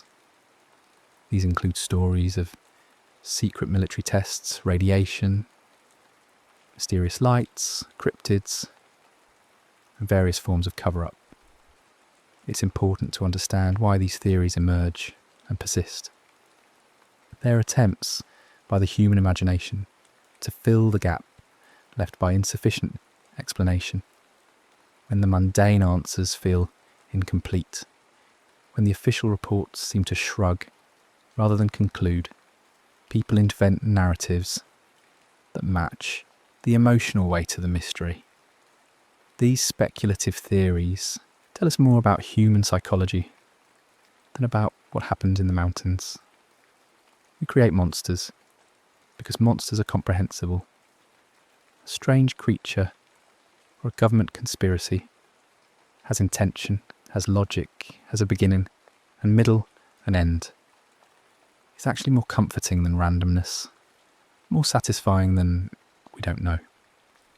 The real horror isn't in imagining a specific entity or force. It's in accepting that sometimes competent people die for reasons that remain unclear, that nature doesn't always leave behind evidence that assembles into a neat explanation. If we try to construct a plausible sequence without pretending it's definitive, it might look something like this. The group camps in a location that seems reasonable at the time, but exposes them to environmental conditions they don't fully anticipate. During the night, something happens. A sound, a pressure change, a perception of immediate danger that triggers a decision to exit the tent rapidly. This could be a natural phenomenon that they misinterpret, or an actual environmental threat like shifting snow, or a combination of factors that creates a perfect storm of wrong assumptions. Once outside, they face an immediate crisis. They're inadequately dressed for the temperature. They're in darkness. The wind is disorienting. They can't safely return to the tent immediately, either because the threat still seems present, or because they've moved far enough that finding it becomes difficult, or because their state of mind has shifted from tactical retreat to survival emergency, and their decision making is already compromised. They move toward the tree line, which makes sense from a certain logic. Trees provide some wind protection, possibilities for fire, a landmark that's easier to locate than a single tent in darkness. But distance in winter mountains is deceptive. What looks close can take much longer to reach than expected, especially in darkness, in snow, with cold affecting your body's ability to move efficiently. By the time they reach the trees, hypothermia is already affecting them. Cognitive function starts to decline, coordination deteriorates, the ability to make clear decisions erodes, the group fragments, maybe intentionally, some trying to go back for supplies, others staying to start a fire, others becoming separated by accident. Maybe one person falls or gets injured, and others try to help, and the logistics of movement become impossible. Maybe they start to experience paradoxical behaviours from severe hypothermia. Maybe they simply run out of time. Cold is patient. It doesn't need to be dramatic. It just needs you to be exposed to it long enough. This sequence accounts for much of the evidence without requiring anything extraordinary. It's a cascade of unfortunate decisions made under stress, in conditions that magnify the consequences of those decisions, compounded by factors that impair judgment and prevent course correction. It's not a story about anyone doing something stupid. It's a story about how a single wrong assumption, a single moment of misperception, can compound in an extreme environment until the margin for error disappears entirely. But even this explanation has gaps. It doesn't fully account for every detail, every injury, every aspect of the physical evidence. It's a framework, not a solution. And that's perhaps the most honest conclusion available. We can construct plausible narratives. We can eliminate obvious impossibilities. We can understand the environmental and psychological factors at play. But we cannot say with certainty exactly what sequence of events unfolded that night. The Dyatlov Pass incident endures in public consciousness, not because it's the most tragic hiking accident in history. Sadly, many people have died in mountains, often in circumstances that were better documented and understood. It endures because it sits precisely at the border between explicable and inexplicable, because it contains just enough strangeness to defeat simple explanations, while not containing so much strangeness that it can be dismissed as obviously fabricated or mythologized beyond recognition. The real theme here isn't about what killed 9 hikers in 1959. The real theme is about what happens when the mind encounters an absence of explanation. We are pattern-seeking creatures. We need cause and effect to connect. We need stories to have coherence. When we encounter a situation where the available evidence refuses to assemble into a satisfying narrative, where multiple explanations are possible, but none is definitive. Our minds become uncomfortable in a way that's distinct from fear of a known threat.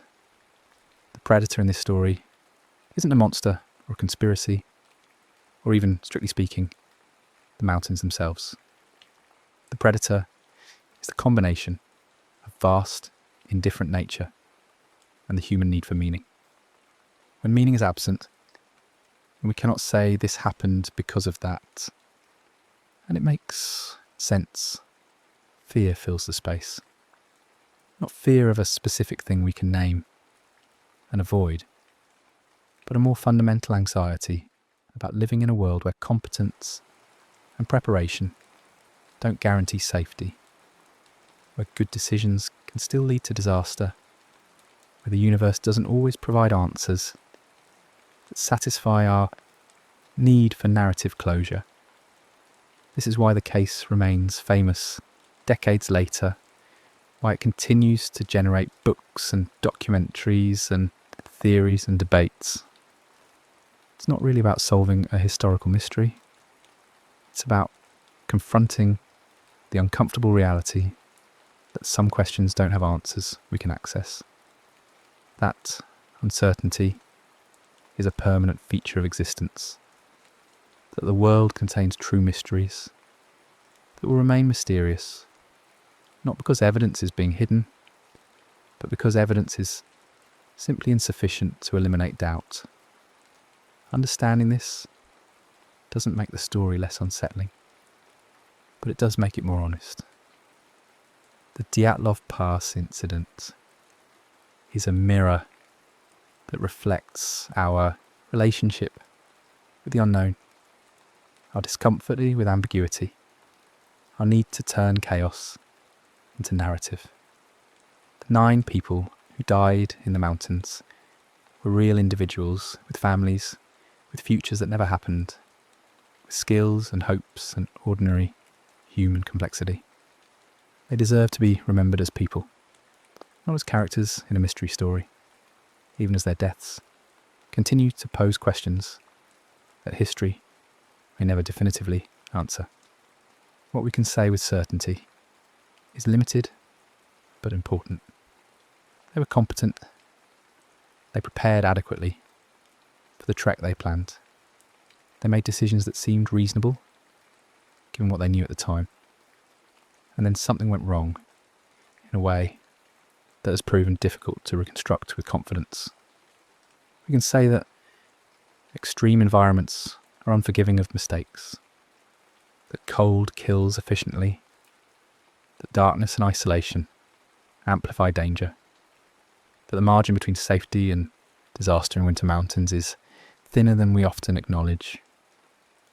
We can say that many scenarios are possible, that natural explanations exist that don't require anything beyond well understood physical processes, that the strangeness of the case comes not from any single impossible detail, but from the pattern of details taken as a whole. You can say that investigators did their best with the evidence available, that the official conclusions reflect genuine uncertainty rather than cover-up, that the case remains open in the sense that no explanation has achieved universal acceptance among researchers who've studied it seriously.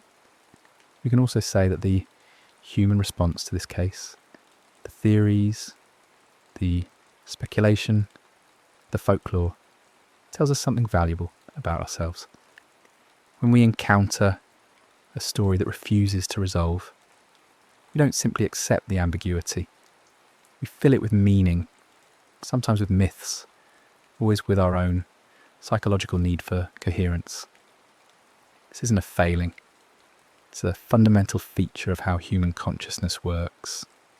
We are storytelling creatures living in a universe that doesn't always provide us with the stories we need.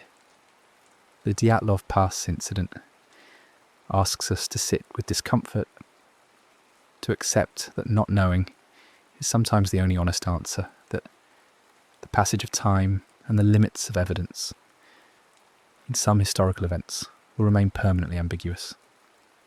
this is harder than it sounds. Our minds rebel against it. We want closure. We want to know. We want the story to end with an explanation that accounts for everything, that transforms mystery into history, that lets us file the event away as understood. But perhaps there's value in learning to hold uncertainty without immediately trying to resolve it. Perhaps there's something important in acknowledging that the world is larger and more complex than our ability to explain every event that occurs within it. Perhaps the real lesson of this case isn't about avalanches or wind or panic or any specific theory, but about humility in the face of the limits of our knowledge. The mountains where the incident occurred are still there, still remote, still indifferent to human presence. The northern Urals continue to generate weather and wind and snow according to the same physical laws that governed them in 1959. The landscape hasn't changed in any meaningful way. What has changed is the weight of memory and question that now attaches to one particular pass, one particular slope, where 9 people made decisions that led to consequences we can observe but not fully explain. People still hike in those mountains. Winter trekking continues, carried out by individuals who presumably take the lessons of 1959 seriously. Respect the environment, prepare thoroughly, understand that conditions can change, maintain group cohesion. Don't underestimate cold or distance or the psychological effects of isolation. The incident serves as a cautionary tale in the hiking community, though what exactly it cautions against remains somewhat unclear, given the uncertainty about what went wrong. Be careful, of course, but careful of what, specifically? That's where the advice becomes fuzzy, because the threat remains undefined. Maybe the caution is more general.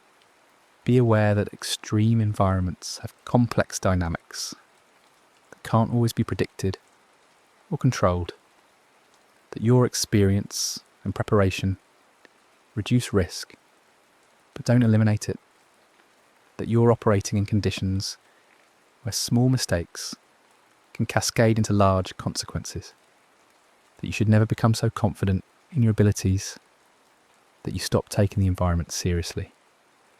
These are good principles for any challenging outdoor activity, and they don't require solving the mystery to be valuable lessons.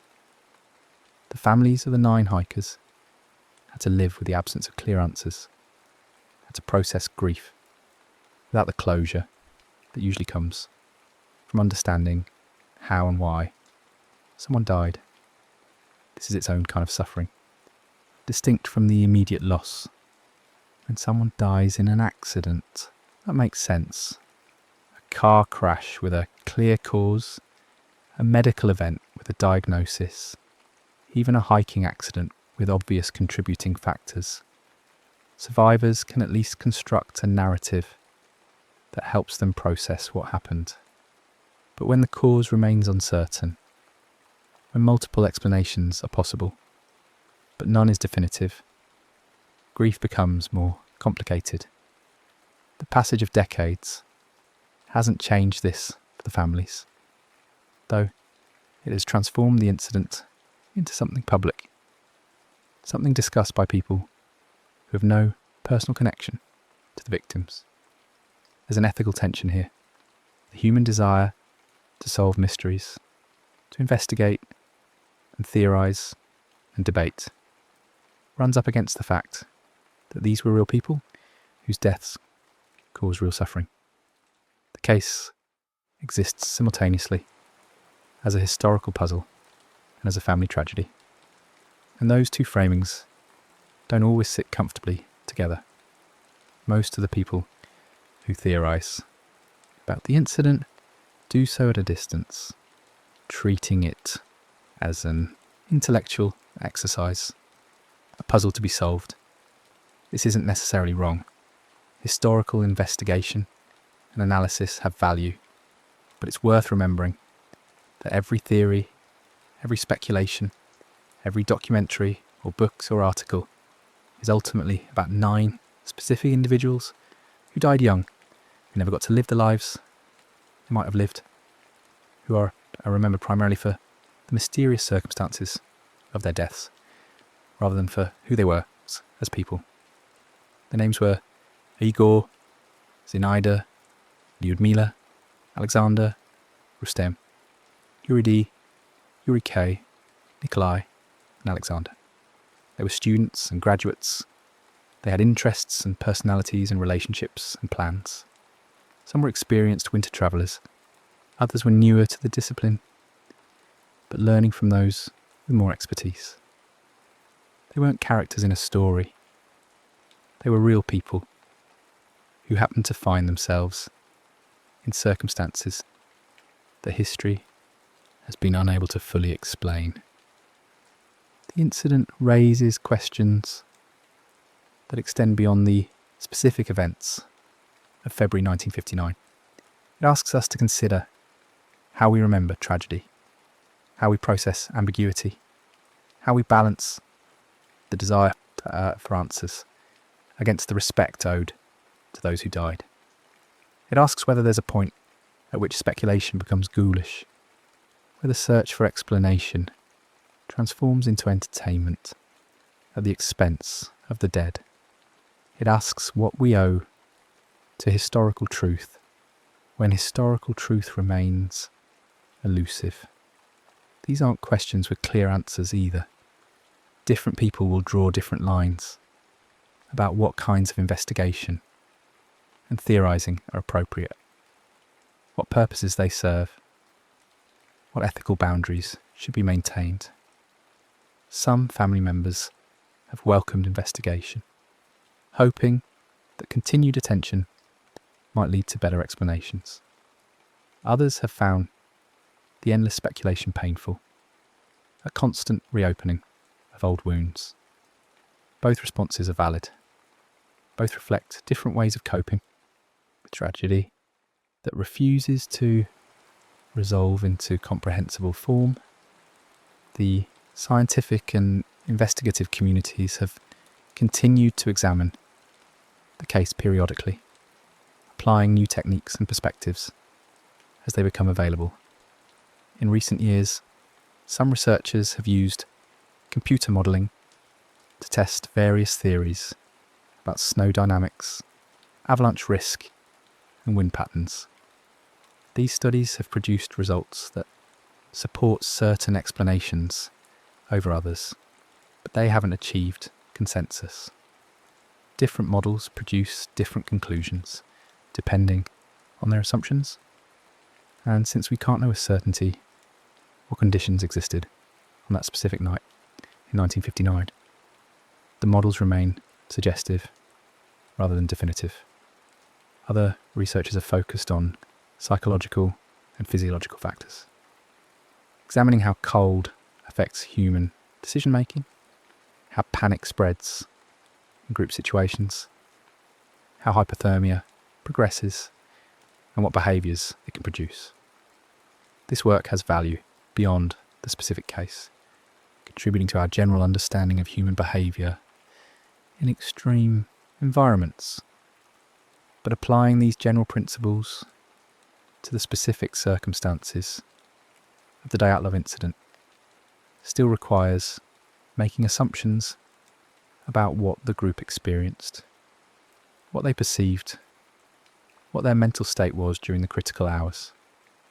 Some investigations have tried to address specific details that seem anomalous, using forensic techniques to evaluate injuries, testing radiation levels to explain some early reports, analysing the deterioration of bodies and clothing, to understand what can and cannot be concluded from their condition when found. These efforts have successfully eliminated some exotic theories. No, There's no evidence of weapons or external attack. No, the radiation found on some clothing items was likely from contamination, either during the victims' lives or during the investigation process. No, many of the injuries are consistent with natural causes, post-mortem, or from the recovery process itself. Eliminating false explanations is valuable, but it doesn't automatically reveal the true explanation. It narrows the field of possibilities, but in a case where the field was already dominated by natural explanations that differ in their specifics rather than their fundamental nature, this narrowing doesn't resolve the core mystery. What specifically happened that night to prompt decisions that led to 9 deaths? The incident has become embedded in various cultural contexts. In Russia, it's a famous tragedy that most people have heard of, though the level of mystery surrounding it varies depending on who you ask. Some view it as fundamentally explained by natural causes, with some details lost to time and the limits of investigation. Others see it as genuinely mysterious, a case where something unusual occurred that official explanations haven't adequately captured. Still others treat it as a conspiracy theory, a case where the truth is supposedly being hidden for reasons that vary, depending on which conspiracy theory you are considering. Outside Russia, the case has become part of the broader genre of unsolved mysteries, often presented alongside other famous unexplained events in books, documentaries, and online discussions. This has contributed to its fame, but has also sometimes distorted it, emphasising the strangest aspects while downplaying the more mundane details that don't fit dramatic narratives. The incident gets packaged for entertainment value, which isn't inherently wrong, but does shape how people understand it, often pushing them toward more sensational explanations than the evidence warrants. There's also been a tourism dimension. The site of the incident has become a destination for some hikers, people who want to visit the location where this famous tragedy occurred. This raises complex questions about memorial tourism, about whether visiting sites of tragedy serves a legitimate purpose of remembering and honouring the dead, or whether it reduces tragedy to spectacle. Again, there's no single answer. Different people visit with different motivations and different levels of respect. Some visitors treat it as a pilgrimage of sorts, a way to pay respects and to try to understand, even in a small way, the environment the 9 hikers experienced. Others are drawn more by the mystery itself, by the appeal of standing in a place where something unexplained happened. Still others are simply serious hikers for whom the pass is part of a larger trek through the region, with the historical incident being interesting but secondary to their broader goals. The mountains don't judge, they accept visitors without regard for motivation. The passage of time has inevitably changed the nature of the case. Witnesses are gone. Physical evidence has long since been processed, stored, or lost. The environment has been altered by 60 plus years of weather and change. Any investigation now works primarily with documentation, photos, reports, testimony taken at the time, rather than with direct access to fresh evidence. This creates both opportunities and limitations. Documentation can be analysed repeatedly with new techniques and perspectives, but it's also finite, containing only what was recorded at the time, limited by the technology and understanding of 1959.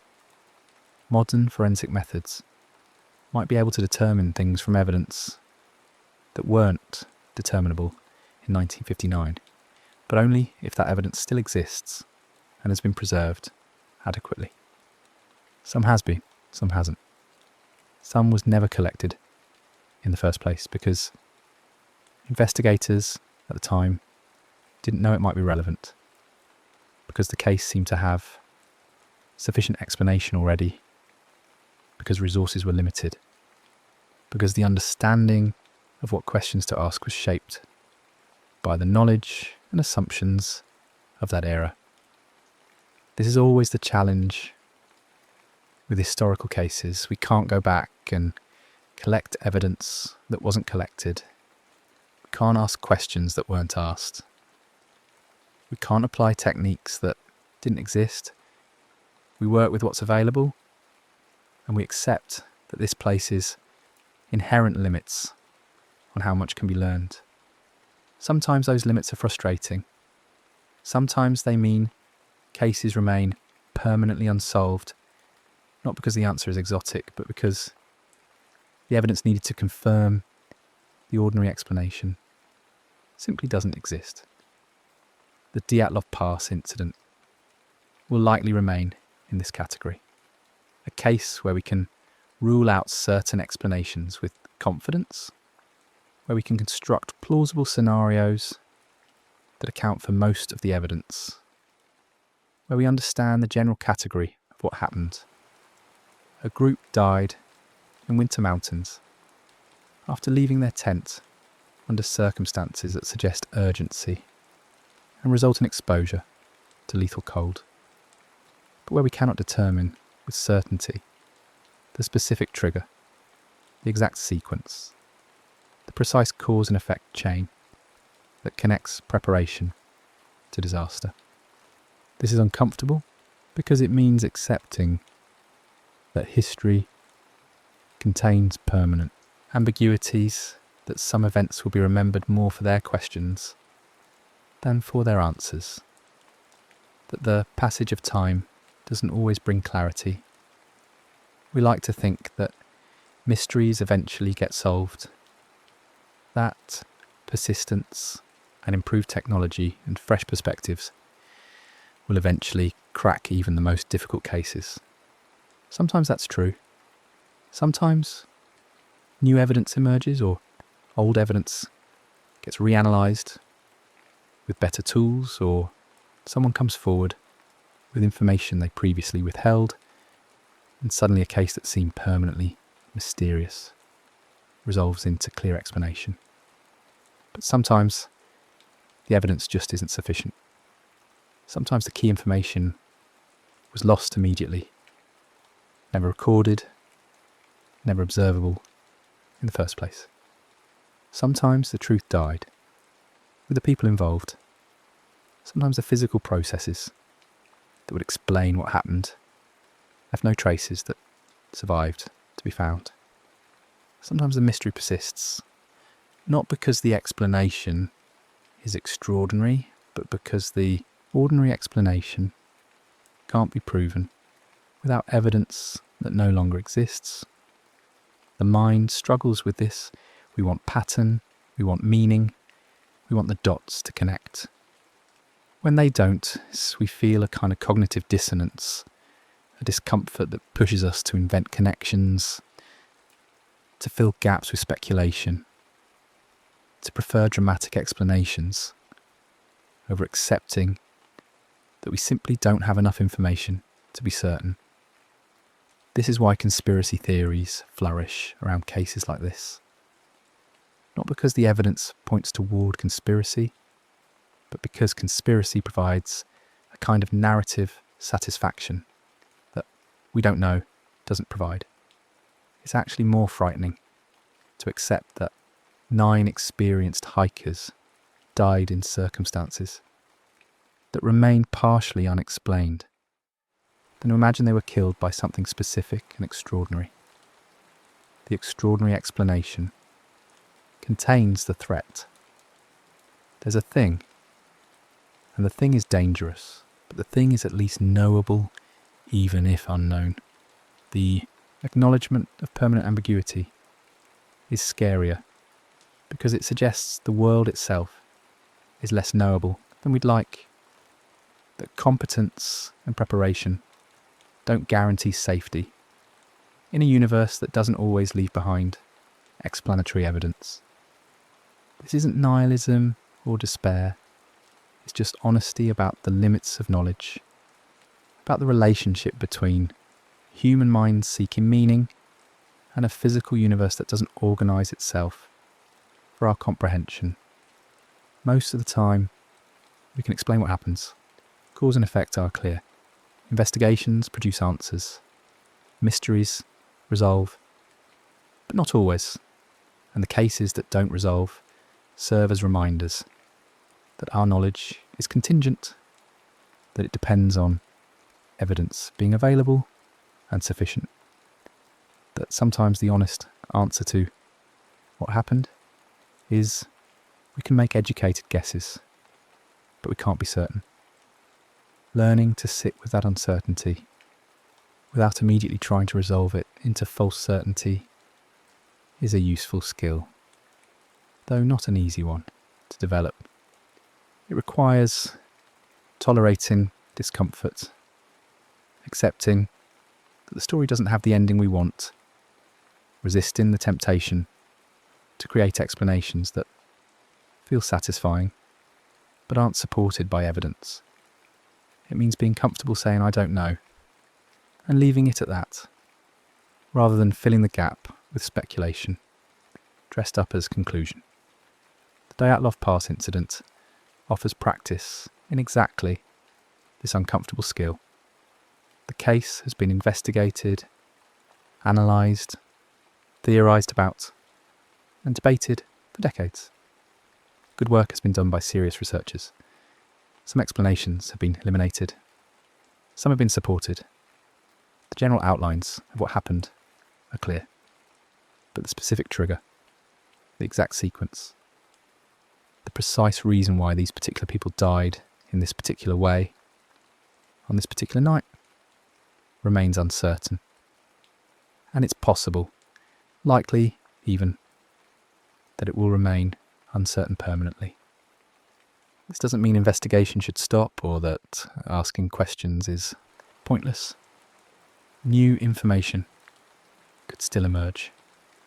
Better analysis of existing evidence might still yield insights. The pursuit of understanding has value even when complete understanding isn't achievable.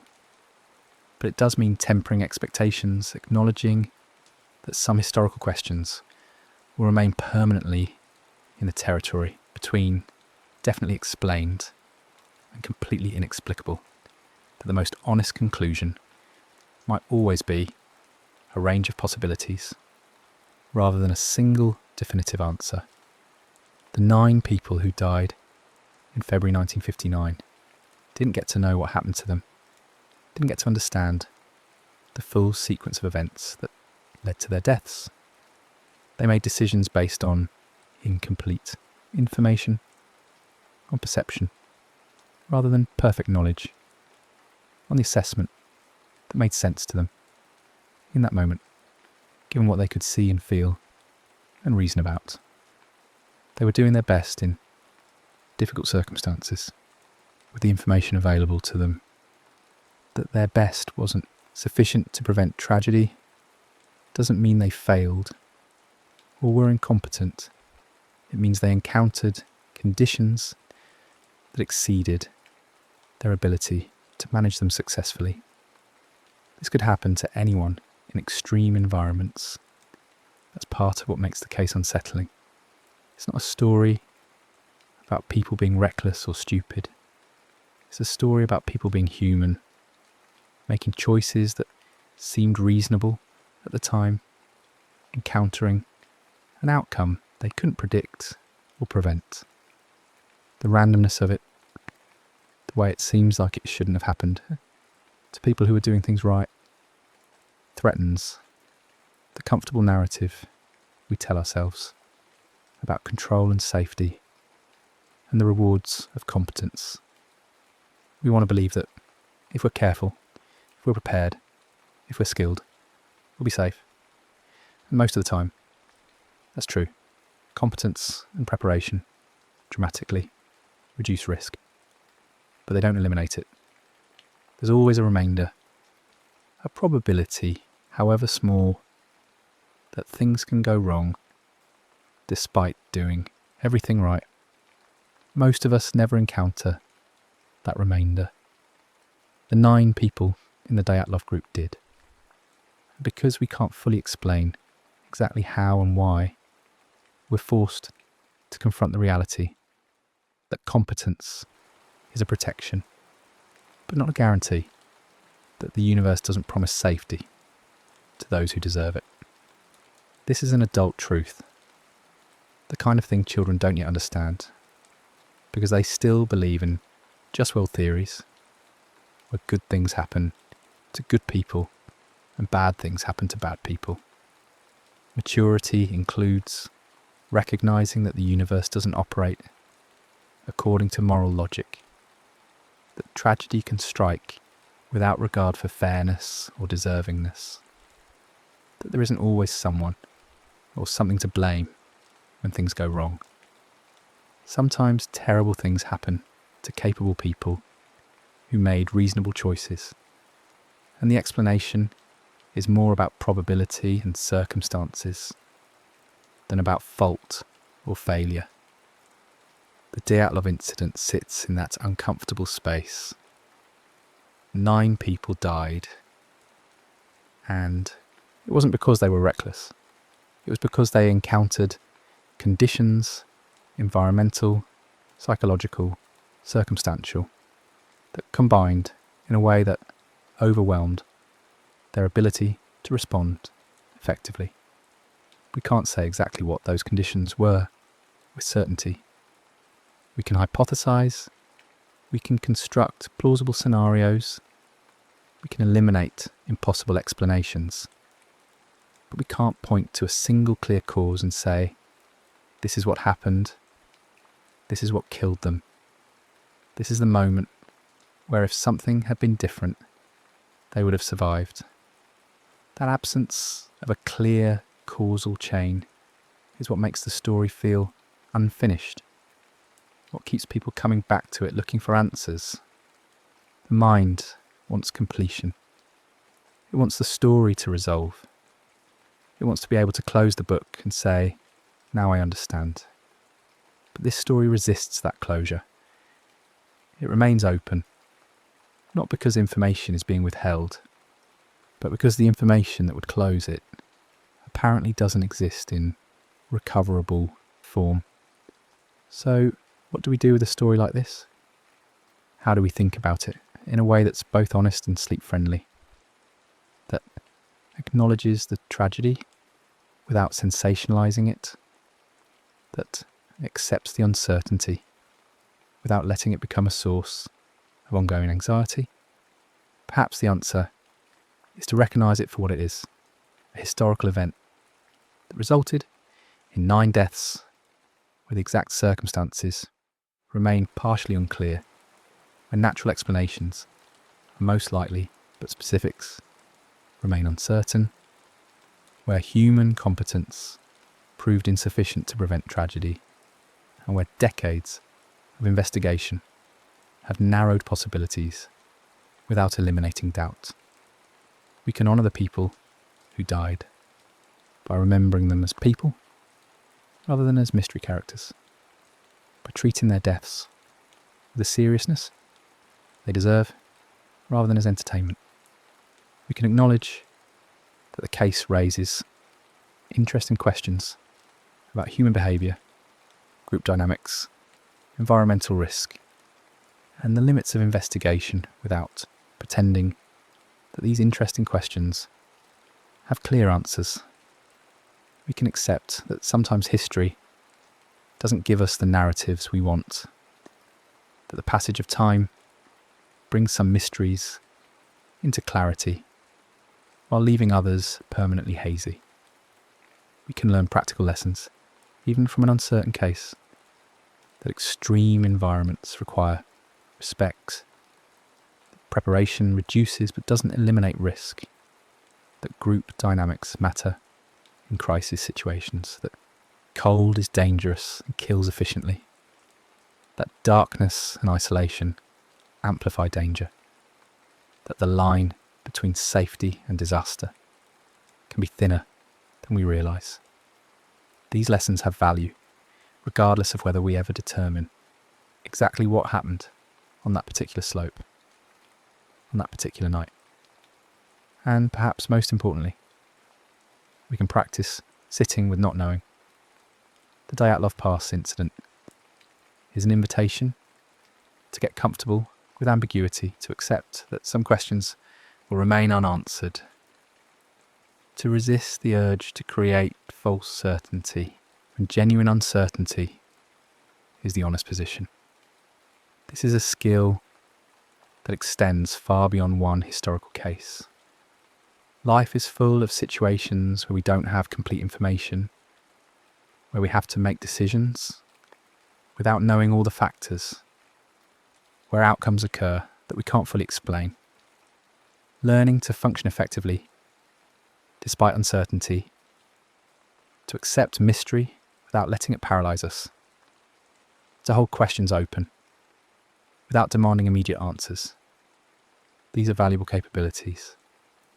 The Dyatlov case can be a kind of practice ground for developing them, a place to rehearse, accepting that we don't know and may never know exactly what happened, that this is uncomfortable but manageable, that we can think about the case without needing to solve it in order to achieve closure.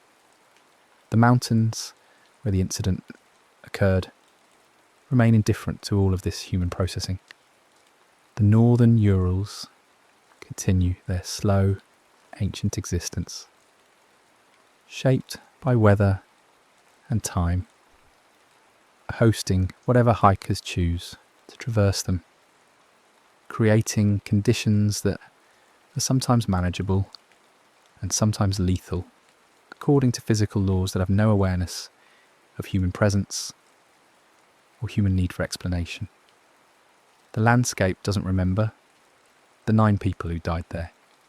It doesn't mark the location as special. It simply continues being mountains, doing what mountains do, as neutral and uncaring as it was in 1959, as it will be centuries from now. That neutrality is part of what makes the story both frightening and oddly comforting. The mountains aren't malicious. They didn't choose to kill anyone. They don't have intention or awareness of us. They're just physical systems operating according to physics, creating conditions, responding to weather, existing in time and space without regard for the human meanings we project onto them. Understanding this doesn't make the tragedy less sad, but it does remove any sense of cosmic injustice. The universe didn't target 9 specific people. They were in a specific place at a specific time when conditions aligned in a way that proved fatal. It's impersonal, which is terrifying in one sense, but also means it's not personal, not targeted, not meaningful in any moral sense. The predator, if we want to call it that, is simply the intersection of human vulnerability and environmental indifference. We're fragile creatures operating in conditions that can kill us. We've developed tools and knowledge and social structures that protect us most of the time, that give us the illusion of being separate from and superior to the natural world. But we're still vulnerable, still dependent on maintaining very specific conditions to survive, still subject to physical laws that don't bend for our convenience. When those protections fail, when we're exposed to conditions our bodies can't handle, nature doesn't need to be actively hostile to be lethal. It just needs to be itself. This is the real lesson of the Dyatlov Pass incident. beyond the specific unanswered questions about what happened that night.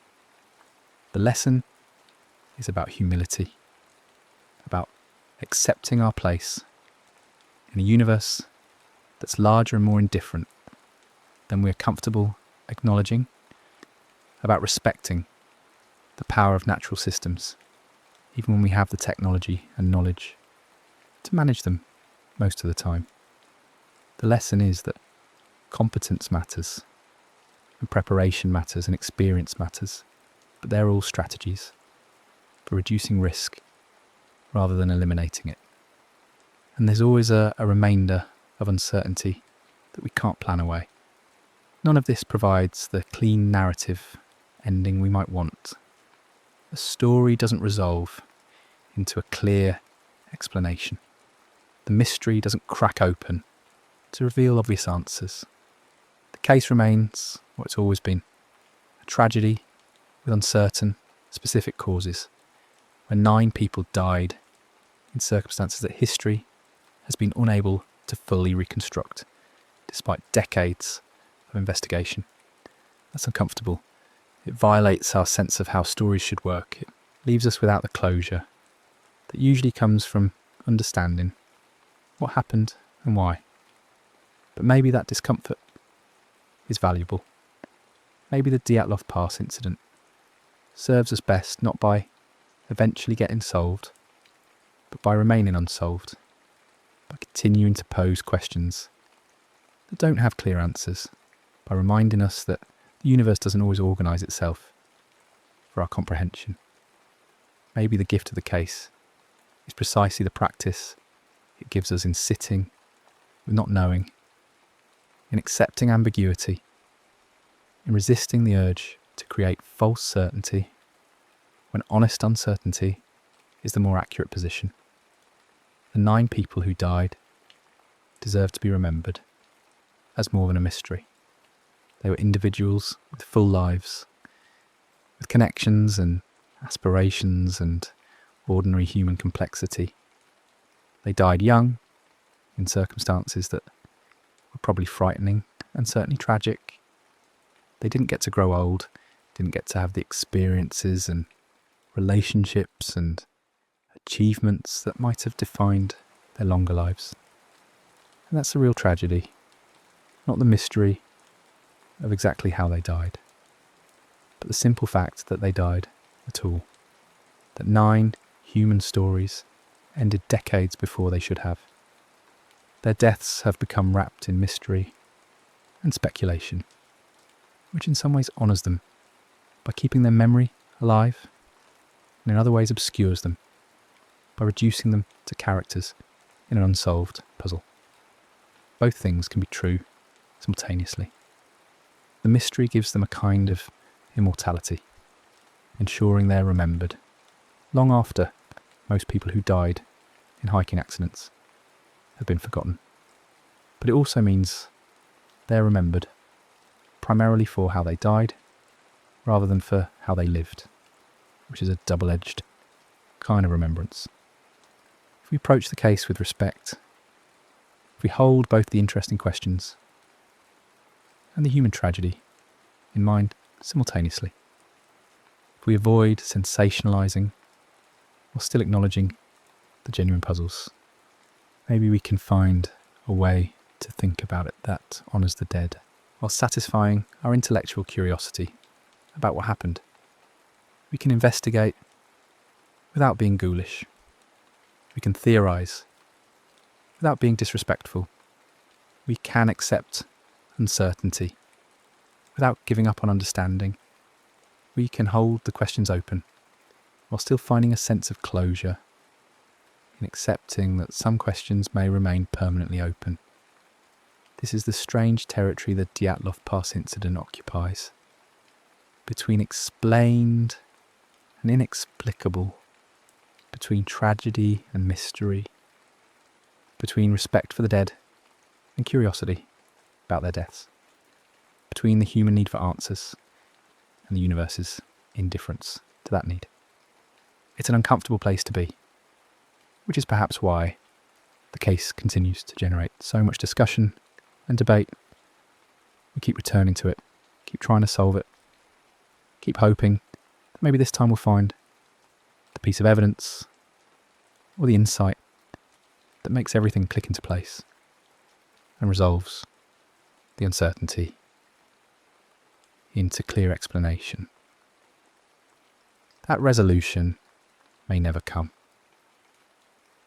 The case may remain permanently in its current state, mostly explainable in general terms, inexplicable in specific details, surrounded by theories that each account for some evidence while leaving other evidence puzzling. This isn't satisfying. It doesn't give us the narrative closure we want. But it might be the truth. That sometimes the honest answer is we can make educated guesses, but we can't be certain, and that we have to learn to live with that answer, even though it's uncomfortable. The Dyatlov Pass incident is a story about 9 people who went hiking in winter mountains and died in circumstances that remain partially unclear, despite extensive investigation. It's a tragedy, it's a mystery, it's a reminder of human vulnerability and environmental power. It's our practice ground for accepting uncertainty. It's all of these things at once, and maybe that complexity, that refusal to resolve into a single simple narrative, is itself the point. The world is complex. Events have multiple meanings.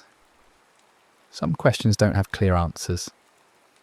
Learning to sit with that complexity, that ambiguity, that uncertainty, without letting it become a source of ongoing fear or anxiety, is perhaps the most valuable thing the case can teach us. So when we think about those 9 people on that mountain in February 1959, we can hold multiple truths simultaneously. That they were capable and prepared, that something went wrong anyway, that we don't know exactly what, that this is sad and puzzling and uncomfortable, and that it's okay not to have all the answers, that we can set the question down gently without needing to solve it first, that uncertainty is a part of being human and living in a universe that doesn't always explain itself to us. The story doesn't have a clean ending, but maybe that's all right. Maybe we can find a different kind of closure in accepting that not all stories end cleanly, and that this too is part of the human experience, living with questions that don't have answers, with mysteries that remain mysterious, with uncertainties that we learn to carry without letting them overwhelm us.